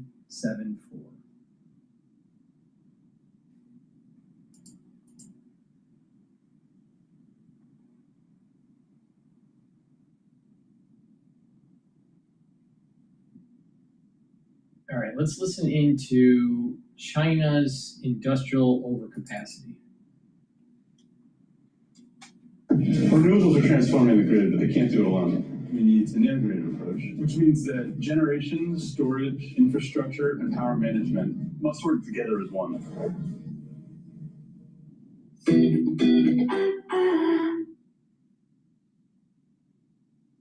China's industrial overcapacity is putting growing pressure on economies worldwide, and the world may be nearing its breaking point. Could it, China, trigger a global economic crisis? That is one topic of Michael Furman's latest piece, published yesterday by Foreign Affairs magazine. And Ambassador Michael Furman joins us now. He's the president of the Council on Foreign Relations and former U.S. Trade Representative as well. And Ambassador, Mr. Ambassador, I want to get to China in a second, but I do want to start with the news that we just sort of hit. We don't know a lot about it, so I'm going to ask you to speculate. Treasury Secretary Scott Bessent saying the U.S. is prepared or will put unprecedented economic pressure on Iran. 2-point question. Number one, do you believe this means we will reduce the kinetic war, the actual fighting around Iran? And any clues as to what this economic pressure might be? Well, I think we're waiting for the details, but certainly there's been talk about strengthening the blockade again and restricting further the shipping out of oil and other products out of the Persian Gulf. There are more sanctions to be provided on Iran and potentially on buyers of Iranian oil as well. I don't think it necessarily means that the kinetic action is going to decrease. I think really the president is faced with 3 not terribly good options. One is to escalate both economically and militarily and take control effectively of the Strait of Hormuz. It comes at a great cost. One is to capitulate and basically go back to the MOU that was agreed to with Iran, where Iran insisted that the U.S. pull back from Iran, stop threatening it, pull back from attacking or supporting Israel's efforts vis-a-vis Hezbollah, and release frozen assets. And the third is to continue on this kind of stalemate where we escalate and de-escalate by week, depending on where we are on the diplomatic and on the military side of things. So there aren't a lot of great choices right now, but certainly strengthening the economic sanctions and the military pressure is one track that the president may well go down. Do you think that it would work? Michael, do you think that we'd be able to apply a specific amount of economic pressure that would effectively break Iranian will and any Iranian resistance? I think normal sanctions, we've seen a raft after raft of sanctions, and Iran has demonstrated a great capacity to absorb pain and continue on the path they've been on. And the big question is, if you had a blockade, an effective blockade in place for an extended period of time, obviously we would have to live with higher oil prices, but Iran ultimately would have difficulty getting its oil out of the ground. It would have to shut in wells, and as you know, that's a very expensive and long-term damaging process where it's hard to get your oil back going again once you've shut in your production. And we've not gone that far. We've not put the blockade in for that long to force that situation. So we don't know whether that would actually ultimately change Iran's trajectory. The Revolutionary Guard gets a lot of its revenue from the oil sector, and so if you effectively cut that off, the theory is you might create divisions within the government or further divisions within the government between the Revolutionary Guard and others, and perhaps change the negotiating position. Michael, I want to ask you about an article that you published yesterday in Foreign Affairs called "The Next Global Economic Crisis Could Be Made in China." What makes you concerned about an economic crisis there? What's some of the evidence? So everybody's been concerned about Chinese overcapacity and they're exporting that overcapacity to the rest of the world, the impact that's had on the rest of the world. But we're now reaching a stage where two things are going on. One, on the political side, more and more countries are saying we're going to go down the road of protectionism to keep Chinese excess capacity out of our market. The U.S. has, for example, effectively closed our market to electric vehicles from China. Europe, which is ideologically more committed to free trade than the U.S. historically, it is now beginning to pursue protectionist pressures as well, protectionist measures as well, as it sees itself losing jobs in the auto sector, closing down factories. That has big political and social ramifications for Europe. And major emerging economies who want to have a manufacturing sector, whether it's Brazil or India or South Africa or others, Indonesia, they too want to resist the dumping of products from China that are undermining their capacity to pursue that. So that's one thing that's going on, is simply the rise of protectionism globally. And secondly, it's the law of arithmetic. It was one thing for China to export substantially more faster than the global growth of trade when it was 10% of the global economy. But now it's 25% of the global economy. It's 30% of all manufacturing. It's heading towards 45% of all manufacturing. In certain sectors like EVs, it can produce virtually 16% of global demand for the product, if not more. At that scale, the more it continues to export in excess of global demand, it just is unsustainable. And so you can see it collapsing on itself, where markets close, there isn't sufficient demand, and all of these companies in China that are operating at narrow to negative margins begin to implode, and that's going to affect Chinese growth. And when Chinese growth is affected, it affects all those countries that are also dependent on China. China is the number one trading partner for so many emerging economies and developing countries. When they see a reduction in Chinese demand, they too will be affected, and they're all carrying a lot of debt. And so it has all the makings of a global financial crisis where demand gets hit because of the Chinese economic strategy beginning to collapse on itself, and those who trade with China are beginning to see the effects as well, and the U.S. could well be left holding the bag. Yeah, I mean, the headline in the Wall Street Journal this morning: there aren't enough ships to handle China's booming car exports. So that story is well known, but maybe getting to a more extreme point. Michael, you would think the Chinese authorities are broad terms aware of all this, and maybe it explains part of the urgency for them to invest so heavily in AI, in their own domestic AI capacity, their own kind of tech infrastructure, and maybe they feel as if that's an escape hatch. They certainly know that this is an issue, and the U.S. and others have been pressing China literally for 2 decades to reform their economy, to move towards domestic demand-led growth, to put in place a real social safety net so that consumers don't save 50% of their income. So the problem is well known. The solutions are well known. I think the challenge is this is the playbook they go back to export excess manufacturing capacity because it's worked so well for them in the past, and it just may be running out of room. And as you said, you got to find another sector. The property sector's grown and bubbled and now collapsed. It's hard to find another sector that can replace export-led growth in the same way in terms of driving Chinese growth. AI can do some, and certainly they are investing heavily in that and in biotech, but it's not the kind of sector that's going to necessarily employ so much of the Chinese population and account for 30% of their growth as exports are currently accounting for. So with that, you can kind of see in Asia how the curse is starting to emerge that I've been talking about for over a year. On 9/11/2026, there's a curse that's coming. If Trump doesn't solve the problem in the Middle East by 9/11/2026, there will be a curse that affects the whole world. It's going to be geopolitical stress, economic stress, agricultural stress, climate issues. There's a curse coming down because Trump was given a blessing. He decided to not do what he needed to do because he's a chicken He tacoed out, and now there's a curse coming. Now, some people might say, oh, no, I don't think so. Well, all right. Maybe I'm wrong. I don't think I am. But the thing is you can kind of see everything emerging that is going to lead to a lot of social human stress. Now, things happen in a sequence, like a Fib sequence, a Fibonacci sequence. And little things may represent a larger situation, and larger situations can be used as a model to understand little things. Now, what do I mean by that? A system, a complex system, has emergent behavior. That sailor had stress, 19-year-old, first deployment, 250 days out, and he decided to jump ship.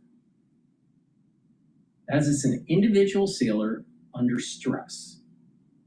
Now, what do you think that the whole world would be like if it had a similar non-stop stress type situation? Now, this curse that I'm talking about on 9/11/2026 is going to last for 2 years. So with all those lockdowns from the COVID era, and then all of a sudden you have a 2-year problem that takes place where people are fearful, there's going to be a similar stress that's happening on the USS Abraham Lincoln, where society will have mental breakdown. It's coming, it's coming.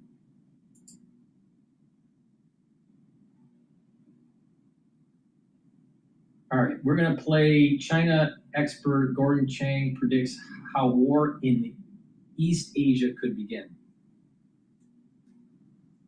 Now, if you're President Xi and you want to take Taiwan, and you know the United States doesn't have enough ships, the deployment in the Middle East has stressed out the military, and the United States doesn't have enough munitions. Why don't you just blockade? Why don't you just blockade Taiwan? The United States can't do anything about it. Trump has weakened us substantially.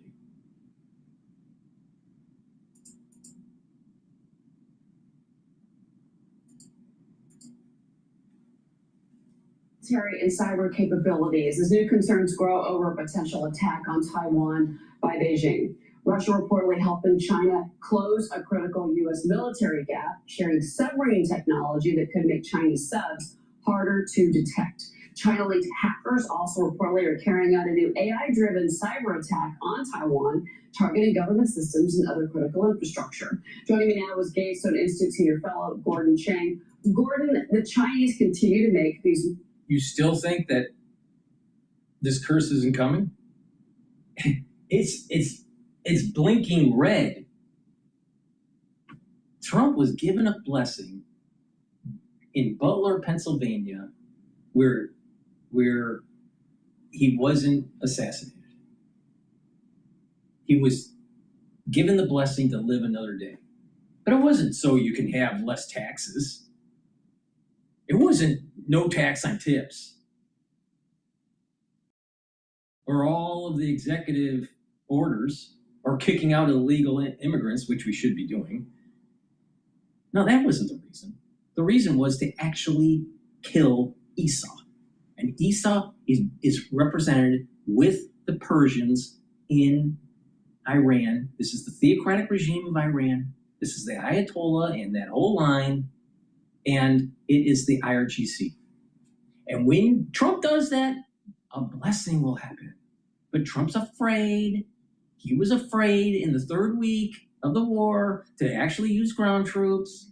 and control the strait. And if he did that, do you think we would have this problem? Absolutely not.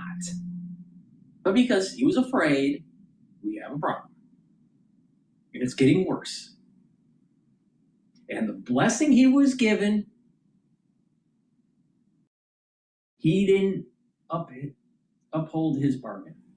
Now, either he's too stupid to see this, or he has developed this hubris, thinking that he's like at the casino and he'll always get the winning number. But then all of a sudden he throws snake eyes and all of a sudden everything's gone. That's where we're approaching here. Trump is fucking things up. And you know that he knows he's fucked things up. You know why? Because he's not saying anything about it. So let me get this straight. He had to hide in a catering transit container because they were worried about the plane getting blown away. And he seems to be radio silent on what's really going on with the USS Abraham Lincoln. And why isn't Trump's administration pushing back?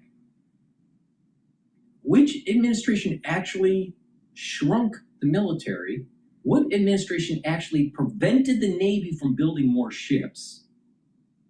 And talk about that Congress coinciding with that president on why we have the problem that we have. When we're in a conflict, we don't have enough ships to rotate them. That's a problem. And that's not a problem that you can fix right away. To fix that problem, you're looking at 8-10 years because of how long it takes to build these ships. Once again, our Pentagon has weakened us. Once again, our Congress has weakened us. Once again, certain policies that were instituted within the executive branch have weakened us.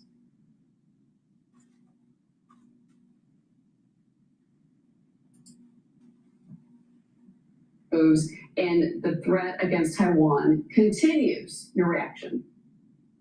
China is trying to strangle Taiwan. We see these activities, especially in the first 2 weeks of June in the waters east of the island.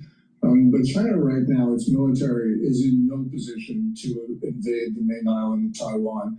With all the purges for Xi Jinping, we are seeing at the top of the Chinese military that senior officers, just the positions are vacant. On the Communist Party Central Military Commission, which controls the Chinese military, there are only 2 of 7 seats filled. One is Xi Jinping himself, who's not a military officer, and the other is a political commissar, which means there are no operational officers at the top. And that means that China has to intimidate Taiwan into submission because it can't use force. And the people in Taiwan understand that. And I think that really China's moves are stiffening their opposition to Chinese rule, not the other way around. Well, Gordon, when you were on the program with me on Monday, we were talking about, these reports that the Chinese are giving the Iranians technology. The Russians are giving them components, helping them with surveillance. And that relationship and that aid, this is an issue as we're looking to Xi Jinping coming to the United States next month and to be hosted by President Trump. I had Steve Yates on the program and I asked him about your take on all of this. Listen to what he told me. I think that when it comes to China's calculus, there's always the caveat of if they are rational. And if they're rational, then they would know that whatever armaments are relevant to what we're doing in Iran are very, very different than what would be used and needed in Asia-related contingencies, different geography, different distances, different mix of allies and capabilities. I think that the armaments issue is largely something that will get addressed. I don't believe it's as dire as is talked about, although we have to be responsible with what what we do. And I think that we are in a better place than we've been in decades with regard to the first island chain in the Indo-Pacific. Japan is more serious in investing and developing advanced technology. The Pentagon has appropriately engaged with the Philippines, who has really sobered up about what China is doing in China. If China actually did a blockade on Taiwan, I'm willing to bet that Trump would talk tough but wouldn't do anything. And our allies in the region don't have enough military capability to actually stop it. That's what's going to happen. It's going to be very similar to what Biden said when Putin went to invade Ukraine at the very beginning. Ukraine's probably going to fall. Trump doesn't have the balls to fight. On the Philippines makes clear this isn't about internal politics in China. This isn't just about Taiwan. It's really about freedom of navigation, freedom of the people in Asia, and which model of development you really want. On that, we're doing well, but we need to do better. So that was a different part of my conversation with Steve, and my apologies, Gordon. But when I did ask him about that, he said that he agreed with you that we need to be very cognizant of the fact that China's calculus is by supporting Iran that you do see munitions depleted. That strengthens China. Yes, but Xi Jinping doesn't trust his general officers. And that is something that is driving their behavior. So Xi Jinping can huff and puff. He can try to intimidate us, which he is very good at doing. But at the end of the day, they're just not ready to do what we really fear. Now, I do worry about China backing into a confrontation. And I think that may even be probable because we see really belligerent Chinese activity at Second Thomas Shoal and Scarborough Shoal in the South China Sea. That's against the Philippines. We also see very provocative activity in the East China Sea against Japan at the islands that the Japanese call the Senkakus and the Chinese call the Diaoyus. So I think that if there is one of these confrontations blows up into something bigger, I don't think Xi Jinping has the ability to back down. He cannot act constructively. And that's how the war starts in East Asia. It doesn't start with Xi Jinping saying, I'm invading Taiwan this afternoon. It starts through an accident that no one can control. Oh, well, okay. Well, let's talk about AI in China because they are putting new resources into their own AI chip industry. They're trying to develop alternatives to NVIDIA. And that company, meanwhile, teaming up with Wall Street, they lined up $500 billion to finance AI infrastructure. China's cheaper domestic chips, though, could put pressure on the value of NVIDIA's hardware, Gordon. I wanted to get your take on this, and you and Maria talk so much about this because how big of a threat is China's chip making to NVIDIA, in your opinion, right now? Yeah, NVIDIA, AMD, Intel, I think that they have big leads on China. We got to remember that China has been trying to build a chip industry, not just in the last 10 years, but really the last 20. They've poured enormous amounts of resources into their companies, and they're still far behind. And I think that is a reflection of American innovation and our scale. Now, yes, they will make advances, but so will we, because we're not standing still. And NVIDIA is an enormously strong company. So, yes, we always be worried about what the Chinese are doing, but we got to remember that we've got a lot of strengths. China can make very important advances in AI. Their frontier technology and models are really good, and they can get them adopted because they're cheap. But at the end of the day, we've got compute. That's an enormous advantage that we hold, and thanks to NVIDIA and other companies. That's a very good point. Very good point, Gordon. Real quick before you go, I have to ask you about something else that's happening with China. So they've got this homegrown C919 Comac plane. Reportedly, it's going to make its first scheduled international commercial flight. So they're trying to start to compete with Boeing and Airbus. I mean, China has always had to buy from Boeing and Airbus. And the plane still has a lot of Western components in it. It hasn't received any certification for the U.S. or Europe, meaning it cannot land here in our country. It can't land in Europe. But should we be concerned about them trying to make moves into the aviation industry? Is it a threat to Boeing, in your opinion? Of course. It is a threat to Boeing and to Airbus. The C919 has been much slower in development than the Chinese wanted, but I think that was a smart decision on the part of the Chinese central government. Again, though, you got to remember that Boeing and Airbus, they're not standing still, and they're innovating. And the C919, although it made its first international flight to Mongolia, is still well behind. It is not really a competitor. The only thing they can do is discount that plane, but it's not nearly comparable to what the Western duopoly offers. Yeah, and I can't see U.S. or European regulators giving the go-ahead for the aircraft to come here or to land there. Gordon Chang, it's always a great to have you on the program. Thank you so much for being with me this morning. Thank you, Cheryl. All right, Gordon Chang. Well, we've got a lot more coming up. Design critiques are fast, people talk over you. I found granola and I've been using it for a month already. I discovered it because they had like a new website launch and it was pretty big in the design community. It's one of my favorite websites. It's very simple but very beautiful. But anyways, I decided to test it out and I really love it. It's so seamless how it works. So over here, my notes, I can see that there's a lot of talk. We're going to go to CNBC talking about diversification within the equity exposure. But before we do, please go to my store, the-studio-reykjavik.com, and get the Gladiator Barley. This will help to build muscle, bring down inflammation, soak up free radicals, and detoxify your body. Do some resistance training and take the Gladiator Barley. It's a great way to get healthy. Or the Heirloom Barley. Now you get all the benefits except building muscle.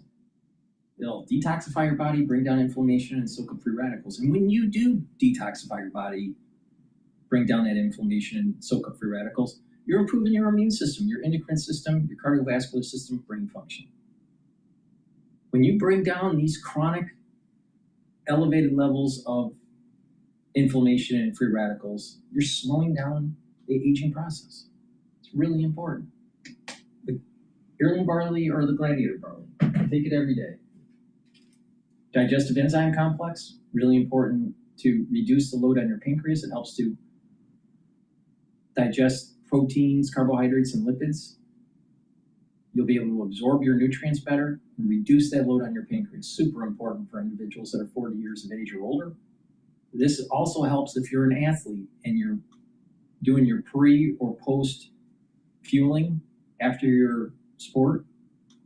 Take the digestive enzyme complex to help break up those carbohydrates, proteins, and lipids. And vitamin D3. Vitamin D3 is dual purpose. It is a gene expression cofactor, so your cells perform properly. It helps to get rid of cells that are infected. It helps them to go into apoptosis. Vitamin D3 helps with the cardiovascular system and helps to build denser bone. So please go to my store and get the vitamin D3. It's the-studio-reykjavik.com. Harstrup, he's head of multi-asset for the Americas at Schroders, which is more than $1 trillion in assets under management. So, all right, we have this set up here. People have been celebrating a very good earnings season. Say we had a little bit of a scare that the Fed was going to have to start to push back. Now that's getting priced out. What is a multi-asset investor supposed to be doing? What are we rethinking right now in this context? It's really interesting because as a multi-asset investor, you've got the whole world as your oyster. Yeah. And we have been very long equities for the past 3 years. And every month when we come back to these conversations and say, where are we now? We look at that and we still see that equities drive. And you sort of feel as a multi-asset investor, maybe I should be doing something different. What is interesting is the opportunity within equities. So to really broaden out, we think you want to stay long U.S. exceptionalism, long U.S. technology, but think about how you can complement that because that risk within the trade of that one AI trade is very significant from here. This notion of broadening out, I mean, I feel like everybody hopes for it, maybe plays for it. It's happened in these sort of phases, like these interludes, right? So late last October, we had this massive peak in the narrowness of the market. Then we broaden out. The S&P does nothing for several months. Underneath the surface, most stocks go up. We also saw the same thing just coming out of this latest period. Can that be more of a sustainable trend? I've looked at history and it says, look, you're not making progress in the headline index if you really see the majority of stocks outperform. Yeah, absolutely. It's not unusual to see concentration within equity indexes. What is unusual is the degree to which we've seen that and the single risk factor from that AI trade. So I think you should expect this to come in waves, but that is where diversification works. So if you had been diversified across that supply chain, you weren't as sensitive to the semiconductor meltdown. You look at value outside the US, cyclicals, bank stocks in Europe. I mean, we had a period where the bank stocks in Europe have been outperforming the Mag 7. So it is working if you stay disciplined. How easy is it, though, to truly diversify away from the AI trade? I ask that because you mentioned bank stocks, for example. A big reason that they've been propelled to the upside is because they've been able to really draw a link to their role and their participation in AI, in financing the AI build out. You can see that across a variety of sectors as well. So does the diversification truly work if you're worried about some sort of reversal in the AI ecosystem or the AI economy? I mean, I think it's true that you're going to see, if you had an AI meltdown, this is going to impact the entire market. So diversification alone is not going to help you. But where it works is, you think that bank example, the banks that we've really seen a lot of opportunity in have been European banks. They are not as involved in the AI financing. I'm not saying they're not involved, but they're not as involved. They're really trading off the yield curve in Europe, the resurgence in some of the financing activity happening in Europe, which is a much more banked economy.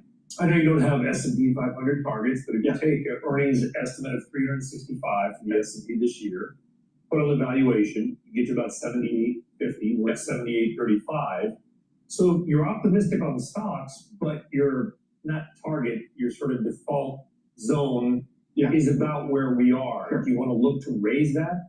So I think to see stocks drive higher, which we think is going to happen, you're either going to see earnings continue to beat, and it is interesting because we've had earnings estimates rising this year. Normally you'd see them being cut by this point in the year. We continue to see analysts raising their earnings estimates. So earnings may continue to power equities ahead above expectations, or we may get an expansion in multiples. The other thing that can happen, of course, is you look at the tech rally that we've had coming back off the lows, right? It is that opportunity for different pockets of the market to take that leadership away from just the core names that have worked over the past 3 months. Today's threats don't ask to be downloaded. They ask to be trusted. That's where NordVPN's next-gen antivirus comes in. They expect a $500 billion market for that technology next year. That's up from just $70 billion last year. And they say the structure of some of these deals, which come with financial guarantees for SanDisk to sell the technology, is going to benefit them as well. So that stock rising and building on a 14% rally yesterday after their investor day. Pretty incredible move there. All right, let's switch it up to Reddit. So some more optimism elsewhere in the broader tech complex. Reddit, the social media company, ticker RDDT, they're getting a boost after the announcement that they're going to join the S&P 500 index. That's prior to the beginning of trading on Tuesday. They're replacing Avalon Bay Communities, which is being acquired. And the announcement that's set to bring in passive buying for the stock, a huge amount of money is indexed to the S&P 500. Also some active managers that are benchmarked against it might consider buying the stock. And it's giving a bit of relief to Reddit, which is still down about 23% this year. All right, one more. I've also been watching a name called York Space System, that's ticker YSS, which is down about 12% after the satellite company slashed its revenue outlook for the year. They now see $375 million to $405 million, down from $545 million to $595 million. So a big cut there. Now, some of that is to do with the structure of their contracts. They say the government is kind of back-weighting how they assign contracts for some military applications of the technology. So maybe they'll get that money eventually, just not this year. But I actually covered this IPO back in January, back when everyone was excited about aerospace and defense, and it's really slid since. Feels like they went public just a bit too late, maybe. Okay, very good. Matthew, thanks so much. Appreciate it. Matthew Griffin, equity reporter for Bloomberg News. For more conversations like this, subscribe to our Stock Movers reports. Listen for 5-minute audio reports on the biggest winners and losers in the market. Subscribe to Stock Movers on Apple Podcasts, Spotify, or anywhere you listen. We got some U.S. retail sales earlier this morning, and the retail sales fell in July by the most in more than a year as consumers pull back on purchases at online stores and auto dealers. Let's break down the retail numbers, and we can do that with Mari Shore. She's a senior equity analyst at Columbia Threadneedle. Mari, what did you make of the retail sales print we got this morning? Yes, thank you for having me. I think there is a lot of focus on the sequential slowdown, as just mentioned, but I think that deceleration can be easily explained by two things. Number one was the Amazon Prime Day shift into June, which hurt spending in non-store retail. And then also on the auto side, as you said, we saw greater strength in that category earlier in the quarter ahead of anticipated tariff increases. And so that category slowdown makes sense to me. And I think when you put those two things aside and you look at the underlying strength in categories like general merchandise and apparel and health and wellness, we actually saw sequential increases there. So when I look at the underlying demand trends and the health of the consumer, and this has been further supported by commentary from some of the large banks, the outlook is very stable. And I think that the spending remains solid. But we've been talking for some time about the widening gap between winners and losers in retail, and that trend continues. So that trend continues, and it kind of mirrors what's happening across the economy overall. We got data this week on consumer and wholesale inflation, and that showed that price increases are slowing. They're moderating a bit. Do you see evidence of that in this retail sales report? Not quite yet in the retail sales report, but I do think that that is to come. As you said in the inflation data, we did see an acceleration in some categories like consumer electronics, which are sensitive to what's happening with pricing in memory chips. But outside of that, a lot of the retailers have talked about their plans to use tariff refunds to reinvest in lower prices, because they all acknowledge the importance of value in driving traffic and sales. So I would anticipate further disinflation in some of the general merchandise categories, but also on the food side as we move through the rest of this year.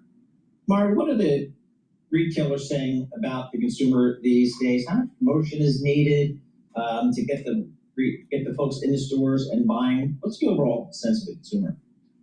You know, we have seen some mixed data on the low-end consumer. Of course, that consumer is most sensitive to changes in gas prices, but some of the data that we've seen, like come out of the Bank of America credit card panel, shows actually improving spending and wage growth at the low end, which is a little bit of a head scratcher and honestly a trend that we have not seen for some time.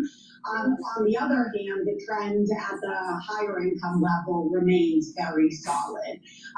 And so, you know, we have yet to hear from a lot of the big retailers, and especially some of the larger retailers and dollar stores exposed to the low end. But the credit card data would suggest pretty healthy spending from the dollar stores and Walmart. And most are expecting comp store sales growth in the 3-ish% range for those companies.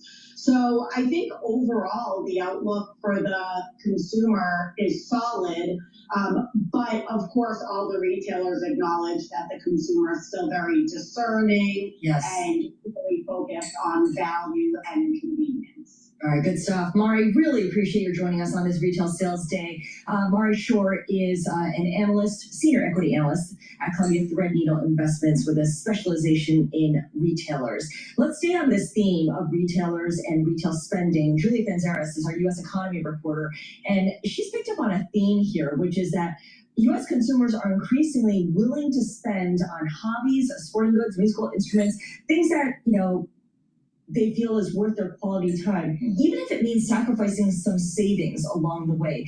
Julia, there's data that backs this up, isn't there? There's a lot of data that backs this up. It's even retail sales data that came out. So for the past couple months, This hobby, the hobby, sports goods, musical instruments, and crafts category has been one of the only resilient categories continuously increasing month over month and also year over year. It's also interesting that the amount that Americans are spending on hobbies as a share of their overall disposable income is at a record high, which is very fascinating. We've been hearing about these trends for a while, but seeing them translate, economists have now been keeping a close eye on them as a gauge of whether consumers still have that extra room to spend on what they want. And it's not me on hobbies. I'm not doing the whole game thing or the hobbies. Who are these people? Your hobby is the beach. Yeah, exactly. Who are these people? I have to say, these people are me. I bought a $200 sewing machine earlier this year, and it's fascinating because this entire trend has actually spanned multiple generations. PNC credit card data shows that every single generation, their spending has grown on hobby trends, and the Michael CEO had said the same thing to me yesterday when we were on the phone, that the fascinating part of this trend and the unusual part is it's not just Gen Z finding crafts being fun, but it is a bunch of different generations fueling this boom. That is fascinating. And I guess a part of this is also an analog boom. So it speaks to this idea that people are actively turning away from being online, doing things virtually and doing things more tactily. Yeah. Right. Tactily. Hey, how do I get my IT People want to team get back outside. And this happened with COVID, the desire to, you need to get out there. So that's when the boom started. And people started getting out there. They want to get back to crafts. They want to have it. All right, we're going to go to when the retail sales were issued earlier this morning and how Bloomberg reported it. But before we do, please go to my store at the-studio-reykjavik.com. Get the structural nano silver toothpaste. This will whiten your teeth, freshen your breath, bring down inflammation at the gum level, improve your gum health. It will neutralize because that's the structural nano silver, so that's very important every day, but especially during the cold season. And with good oral hygiene, you're helping your cardiovascular system and your valves. A lot of people don't realize poor oral hygiene can cause problems. So please go to my store, the-studio-reykjavik.com, and get the structural nano silver toothpaste.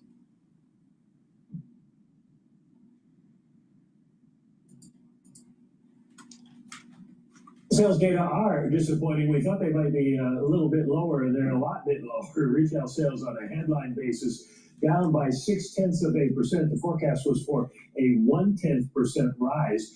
Retail sales ex-auto down 0.3. Retail sales ex-auto and gas down 0.2. Now, of course, gasoline prices were lower during the month. And retail sales control, the part that goes into GDP, the part that economists tend to watch, is down by 0.4. It was up by 0.5% last month, at least on an unrevised basis. So we're going to have to check into to see where the weakness is in this, but it's definitely a disappointing report, and it may add to some of the do not raise rates thoughts that people are having on Wall Street right now. Yeah, Mike, I'll let you dig through some of the details and just give you a read of markets. You can see equity futures still positive, pretty much across the board. You are seeing not necessarily some sort of read through in terms of negativity. In fact, if anything, more positive, up 0.1% in the S&P futures, NASDAQ up 0.25%, Russell 2000 now turning just marginally positive. 2s, 10s, and 30s, a little bit more interesting. As Mike was saying, giving a little bit more heft to the idea that this Fed can remain on hold. Now we're looking at that 2-year yield lower by 4 basis points, 4.0999%. Are we going to see these yields fall below 4% once again before that September meeting? 10-year yields lower by almost 2 basis points, 4.63%. But notably, the steeper yield curve, 30-year yields still elevated at 5.22%. We'll let Michael McKee keep parsing through this and let us know when you have more. If you are just joining us, retail sales month over month down by 0.6% versus the expectation of a 0.1% rise. When you take a look at the control group, down 0.4%. The expectation had been an increase of 0.3%. And added to this, there was a downgrade to the June read, 0.4% revision was rather than 0.5%. Just want to bring in Aditya Bahave of Bank of America, who has been sticking with their 75 basis point rate hike call for this year. Aditya, does this change anything for you based on this data? So it doesn't. We were expecting July retail sales to be soft. The control group actually came in slightly stronger than what we were expecting. We had a very weak number. This is the signal from the BAC card data. But the strength of that data is that it also tells us the intra-month trajectory, and then going into August, it tells us what happened. So basically, you had a dip at the start of the month, which is consistent with the pull forward of Prime Day into June, as well as the heat wave right around July 4th weekend. And then a recovery going into the end of the month, and by the first week of August, actually, you're seeing year-over-year spending numbers that are very similar to the very strong numbers that we saw in May and June. So this really, really looks like a one-off. It looks like a blip. I would just look through it. Well, Aditya, stay close. Mike has a bit more. Michael McKee has been parsing through the numbers. What jumps out to you as the reason for this disappointment? Vehicles, put it that way, because we saw motor vehicles and part sales down 1.8% and gasoline stations down 0.9%. Remember, the gas prices went down during the month of July, and it looked like people were holding off on buying cars. But most of the rest of the categories did rise, with the exception of non-store retailers, down 2.2%. And as we said earlier, Prime Days were in June this year instead of July. So you can understand why that happened. But you have strength in clothing, up 1.9%, which is probably the beginning of back to school season. General merchandise stores were up by 0.3%, and electronics was one other weak area, down 0.5%. But building materials up 0.3%, health and personal care up 0.7%. So it looks like people were still spending money. They just may have moved it into different categories that it changed the mix of this and led to it being down some more than anticipated. You're up for your season at Bass. They're changing the mix, and the overall amount is gone down. So retail sales are less. So people are spending less. It's a problem. But there's still inflation. So what will the Fed do? Will it lower rates, stay steady with the rate, or will it increase because of inflation being too high? It's projected that inflation is at 3.4% annualized. The expectation for 1 year inflation just came from the UNISH data is 4.3. The Fed has to raise rates to control inflation. Please go to my store, the-studio-reykjavik.com. Get the structural nanosilver gel in the tube form or in the quick dispenser called Renew. It's dual purpose. You can use it as a daily skincare. Put it on a cut. It'll help to heal the cut quicker. During the cold season or the allergy season, lightly coat your nostrils. It stays active for 5.5 hours. It's really simple.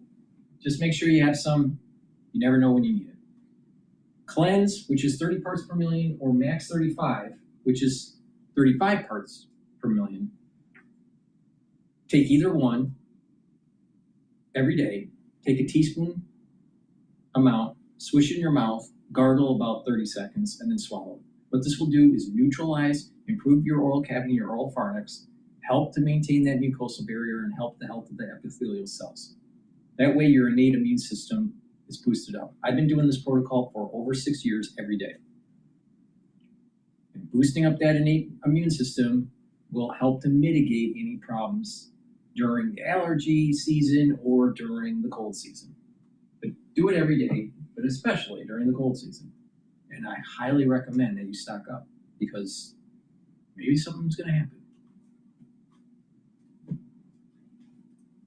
Boomer Boost. Boomer Boost has 68 nutrients. It has all the minerals and the vitamins that you need on a daily basis to help with your overall health and wellness. But it also has a lot of other supplements in this that will help other systems like brain function, cardiovascular system, help to control your BMI, your A1C levels, help to improve your immune system and endocrine system, have a steady burn of energy throughout the whole day, no spiking, so your cellular metabolism is sped up. So please go to my store and get the Boomer Boost. Take it every day. It is a cornerstone for slowing down the aging process. Now, my protocol is really simple. Probiotic is the foundation. The first pillar Max 35 or cleanse to boost up that innate immune system. The second pillar, C60 to soak up free radicals. The third pillar, turmeric, ashwagandha, and lignans to help with your cardiovascular system, your immune system, your endocrine system, brain function. And Boomer Boost revs up that cellular metabolism and you have a steady burn of energy, but you get a lot of other benefits from it. These all work together to help slow down the aging process. So you're methylating your genes less, your telomere lengths will be longer on average in your tissues. You're bringing down inflammation, you're soaking up those free radicals, and all these different organ systems that you have are going to perform better. You're going to slow down the aging process. So please go to my store and stack accordingly.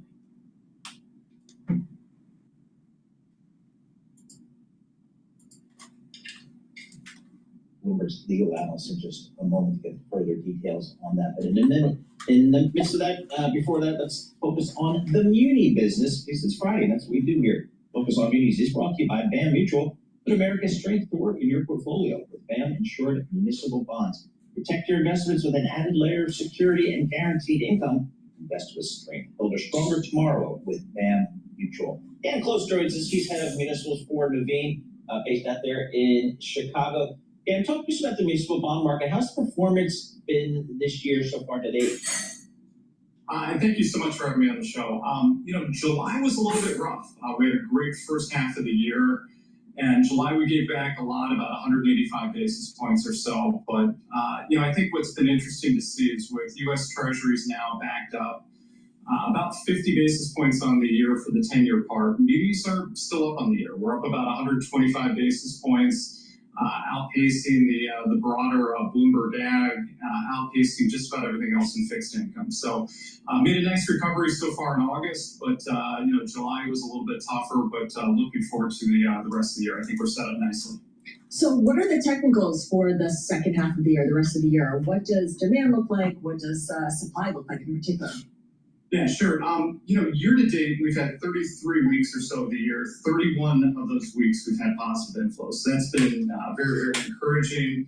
We've had about 38 billion versus about 10 billion the same period last year. So we're seeing a lot of issuance, but I think the really instructive part is we've had more bond calls, more bonds maturing, tender sinker than new issue. So we have this negative net supply that's been a nice tailwind, and we're really seeing a nice tailwind in August with about plus 20 billion or so of recycled money versus expected new issuance. So give us a sense of duration here. How far on the curve do you think you want to go here in the municipal market? Yeah, right now, the municipal yield curve versus this time or so last year, we've seen a decent flattening, but we still think there's room to go. For investors who are comfortable going a little bit further out in the curve, that 18 to 22-year part we like in particular. The muni market has a lot of call provisions on their debt, so extending a couple of years extra maturity, especially if you're buying premium bonds, really doesn't add additional duration to your portfolio. So we really like that part of the curve. As well, we think the 10-year part has gotten beaten up enough that it bears looking at for those investors who are looking a little bit shorter. And before we let you go, Dan, we know that a lot of states are targeting high earners with these income or wealth taxes. They want to, of course, fill their coffers. So that leads to demand for tax-exempt munis. Which states are you looking at? What are the prospects for, tax-exempt munis in those states? Yeah, it started with Massachusetts a couple years back, 2022. They put in a millionaire's tax, which was a 4% surcharge. From 23 to 25, they collected more than 2 times what they budgeted. And I think a lot of other states said, wow, that's a great idea. Let's see if we could do something similar. So Maine put on a 2% surcharge for millionaires. Rhode Island put on a 3% surcharge. And what we're seeing right now is the state of Washington is going to enact a millionaire's tax in March, which they formerly did not have an income tax. They're proposing 9.9% to go into effect. And, for muni business, I can speak for Nuveen, we've had enough inquiry and enough demand for State of Washington paper. We opened a new separately managed account strategy. So those states that are enacting these higher limits, we're certainly seeing a lot more activity. In a state like California that's trying to pass a billionaire's tax, we think that this momentum will continue. Dan, thanks so much for joining us. Really appreciate it. Dan Close, head of municipals for Nuveen. Let's get back to this news story that just crossing the tape recently. Luigi Mangione will plead guilty to resolve federal charges related to the fatal shooting of United Health Group executive Brian Thompson. His lawyer said in court on Friday. To get some more color on that, we're pleased to welcome June Grasso. She is our legal analyst at Bloomberg here. June, I guess we've started hearing about this last couple of days, but what do you think going on behind the scenes here? That's hard to know because he's pleading guilty. He's in court now, and they're going through the allocution where the judge has to, find out if he's in the right state of mind, if he's doing this of his own accord, if he knows all his rights that he has, and that now he's giving up the right to a trial. So she's going through all that now. He's going to plead to both counts in federal court, both counts of stalking, which could carry a life sentence. And apparently the prosecution has said they're going to ask for that. So it's hard to know what went on behind the scenes. It appears that what's happening is the defense is taking a chance that the judge is not going to sentence him to life, because it's up to the judge finally, and that they can use that to try to block the New York trial, which on the basis of double jeopardy. And New York's double jeopardy law is stronger even than the federal law. So I can't tell why they're doing this. Perhaps the evidence is so strong against him that they, that there's no hope. They feel like there's no hope that he'll come out even with a trial where one juror, hangs up the trial.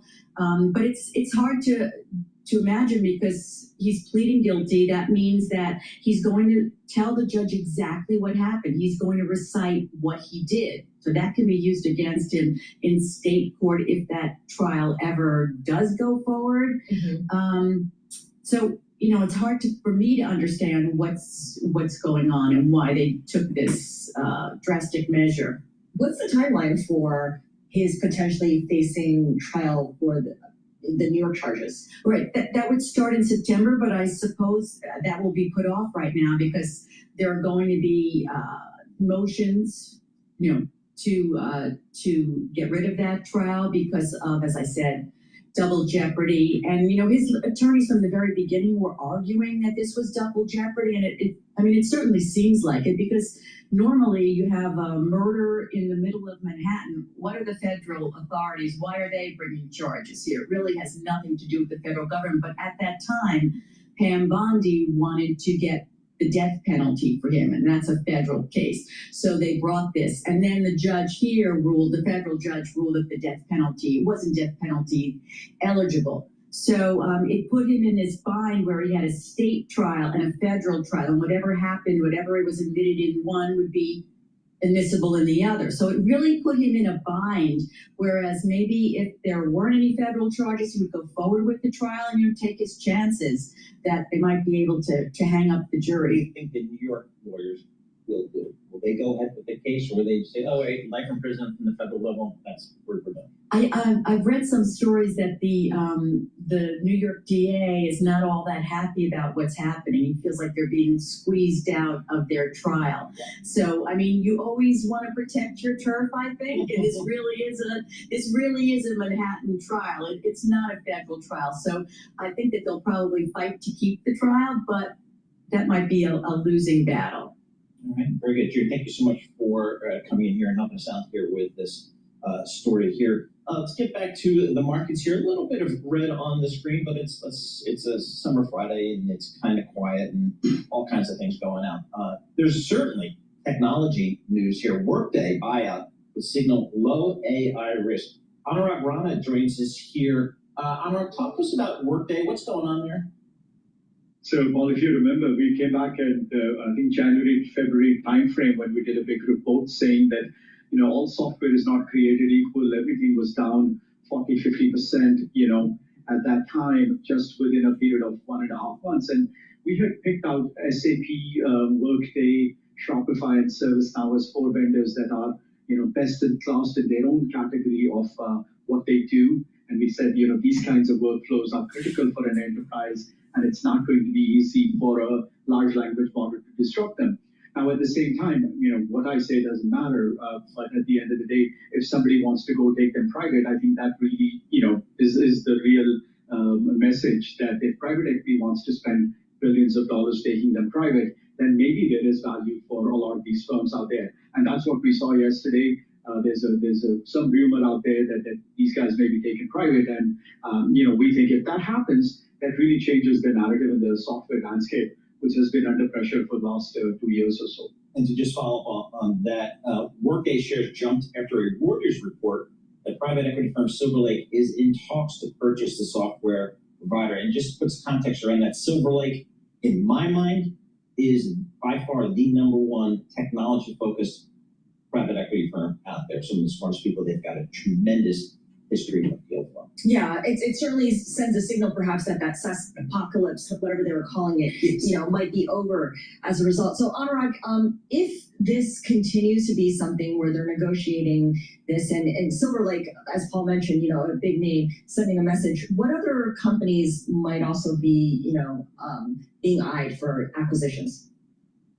So we have mentioned some of the others, but they're too large. I mean, just, frankly speaking, some of the ones we talked about, I said it's just too big for anybody to take private. But what it does is you just need to be honest, take care of one of them. The rest of the industry will come out, because right now investors just don't want to be in the software space. The only space for them is to just go buy memory or AI infrastructure or chips and leave everything else aside. And it's not good for the software industry, mostly because it's a very people-centric industry. So if the valuation keeps on depressed, all these employees will go out, leave, and then go to the model companies. And so this is just a good sign for everybody, frankly. Anurag, thanks so much. Appreciate it. Anurag Ron is Senior Technology Analyst for Bloomberg Intelligence. And again, some of the software names you saw. Please go to my store, bud-studio-reykjavik.com. Get the collagen. This will help with your skin, your nails, your hair, your cartilage, your musculature, and bone density. Please go to my store. Take the collagen every day. This is a month's supply. It's the-studio-reykjavik.com. This is Bloomberg.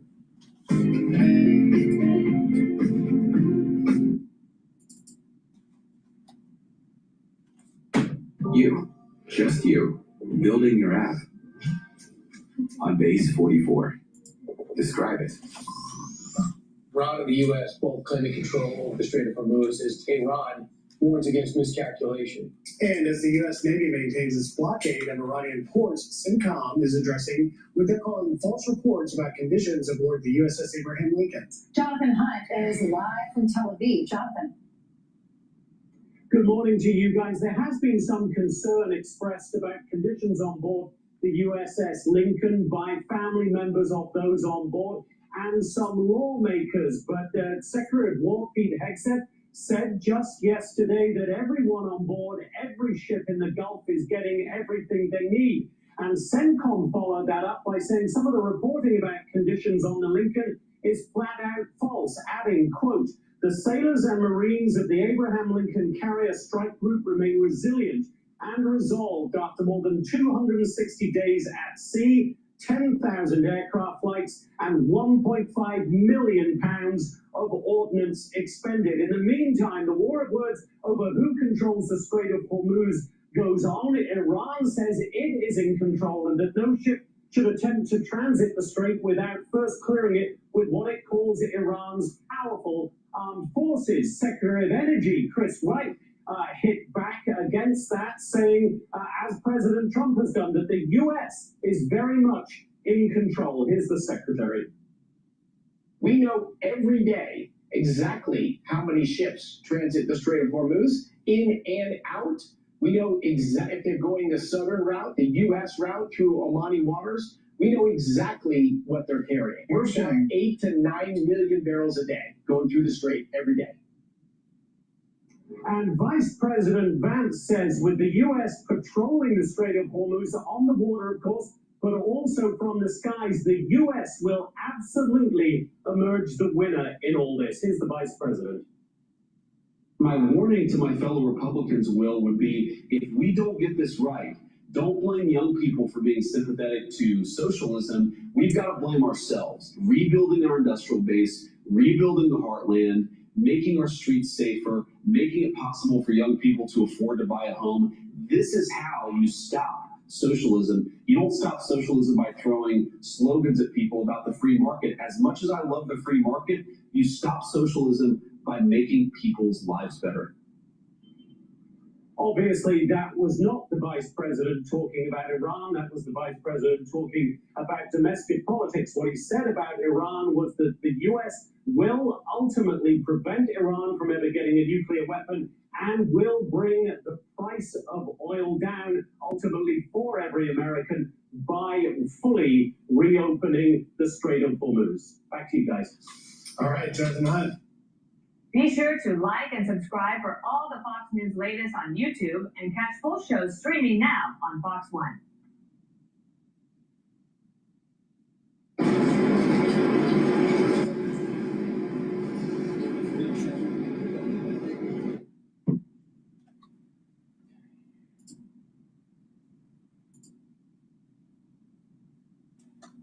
Please go to my store, the-studio-reykjavik.com.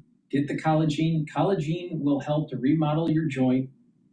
What this will do is recruit the material it needs to remodel the cartilage and also recruit the material that it needs to cushion the joint.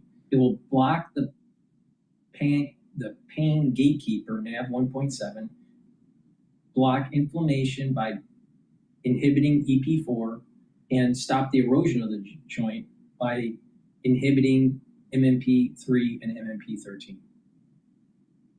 So take this every day to help with remodeling a joint that is arthritic or if you have a sports injury. And I have Super Strong Relief. Super Strong Relief is dual purpose. It will help with pulled muscles, sprains, tension headaches, arthritis.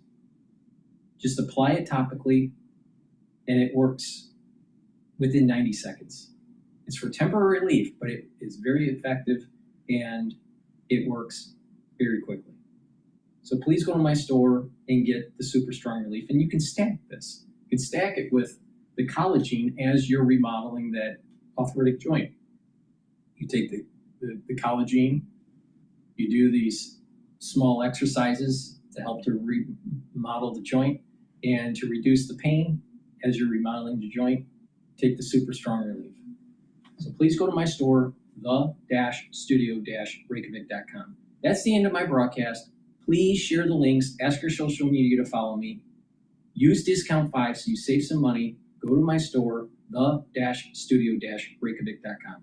Thank you for listening and participating, and see you in the next broadcast. Have a nice day.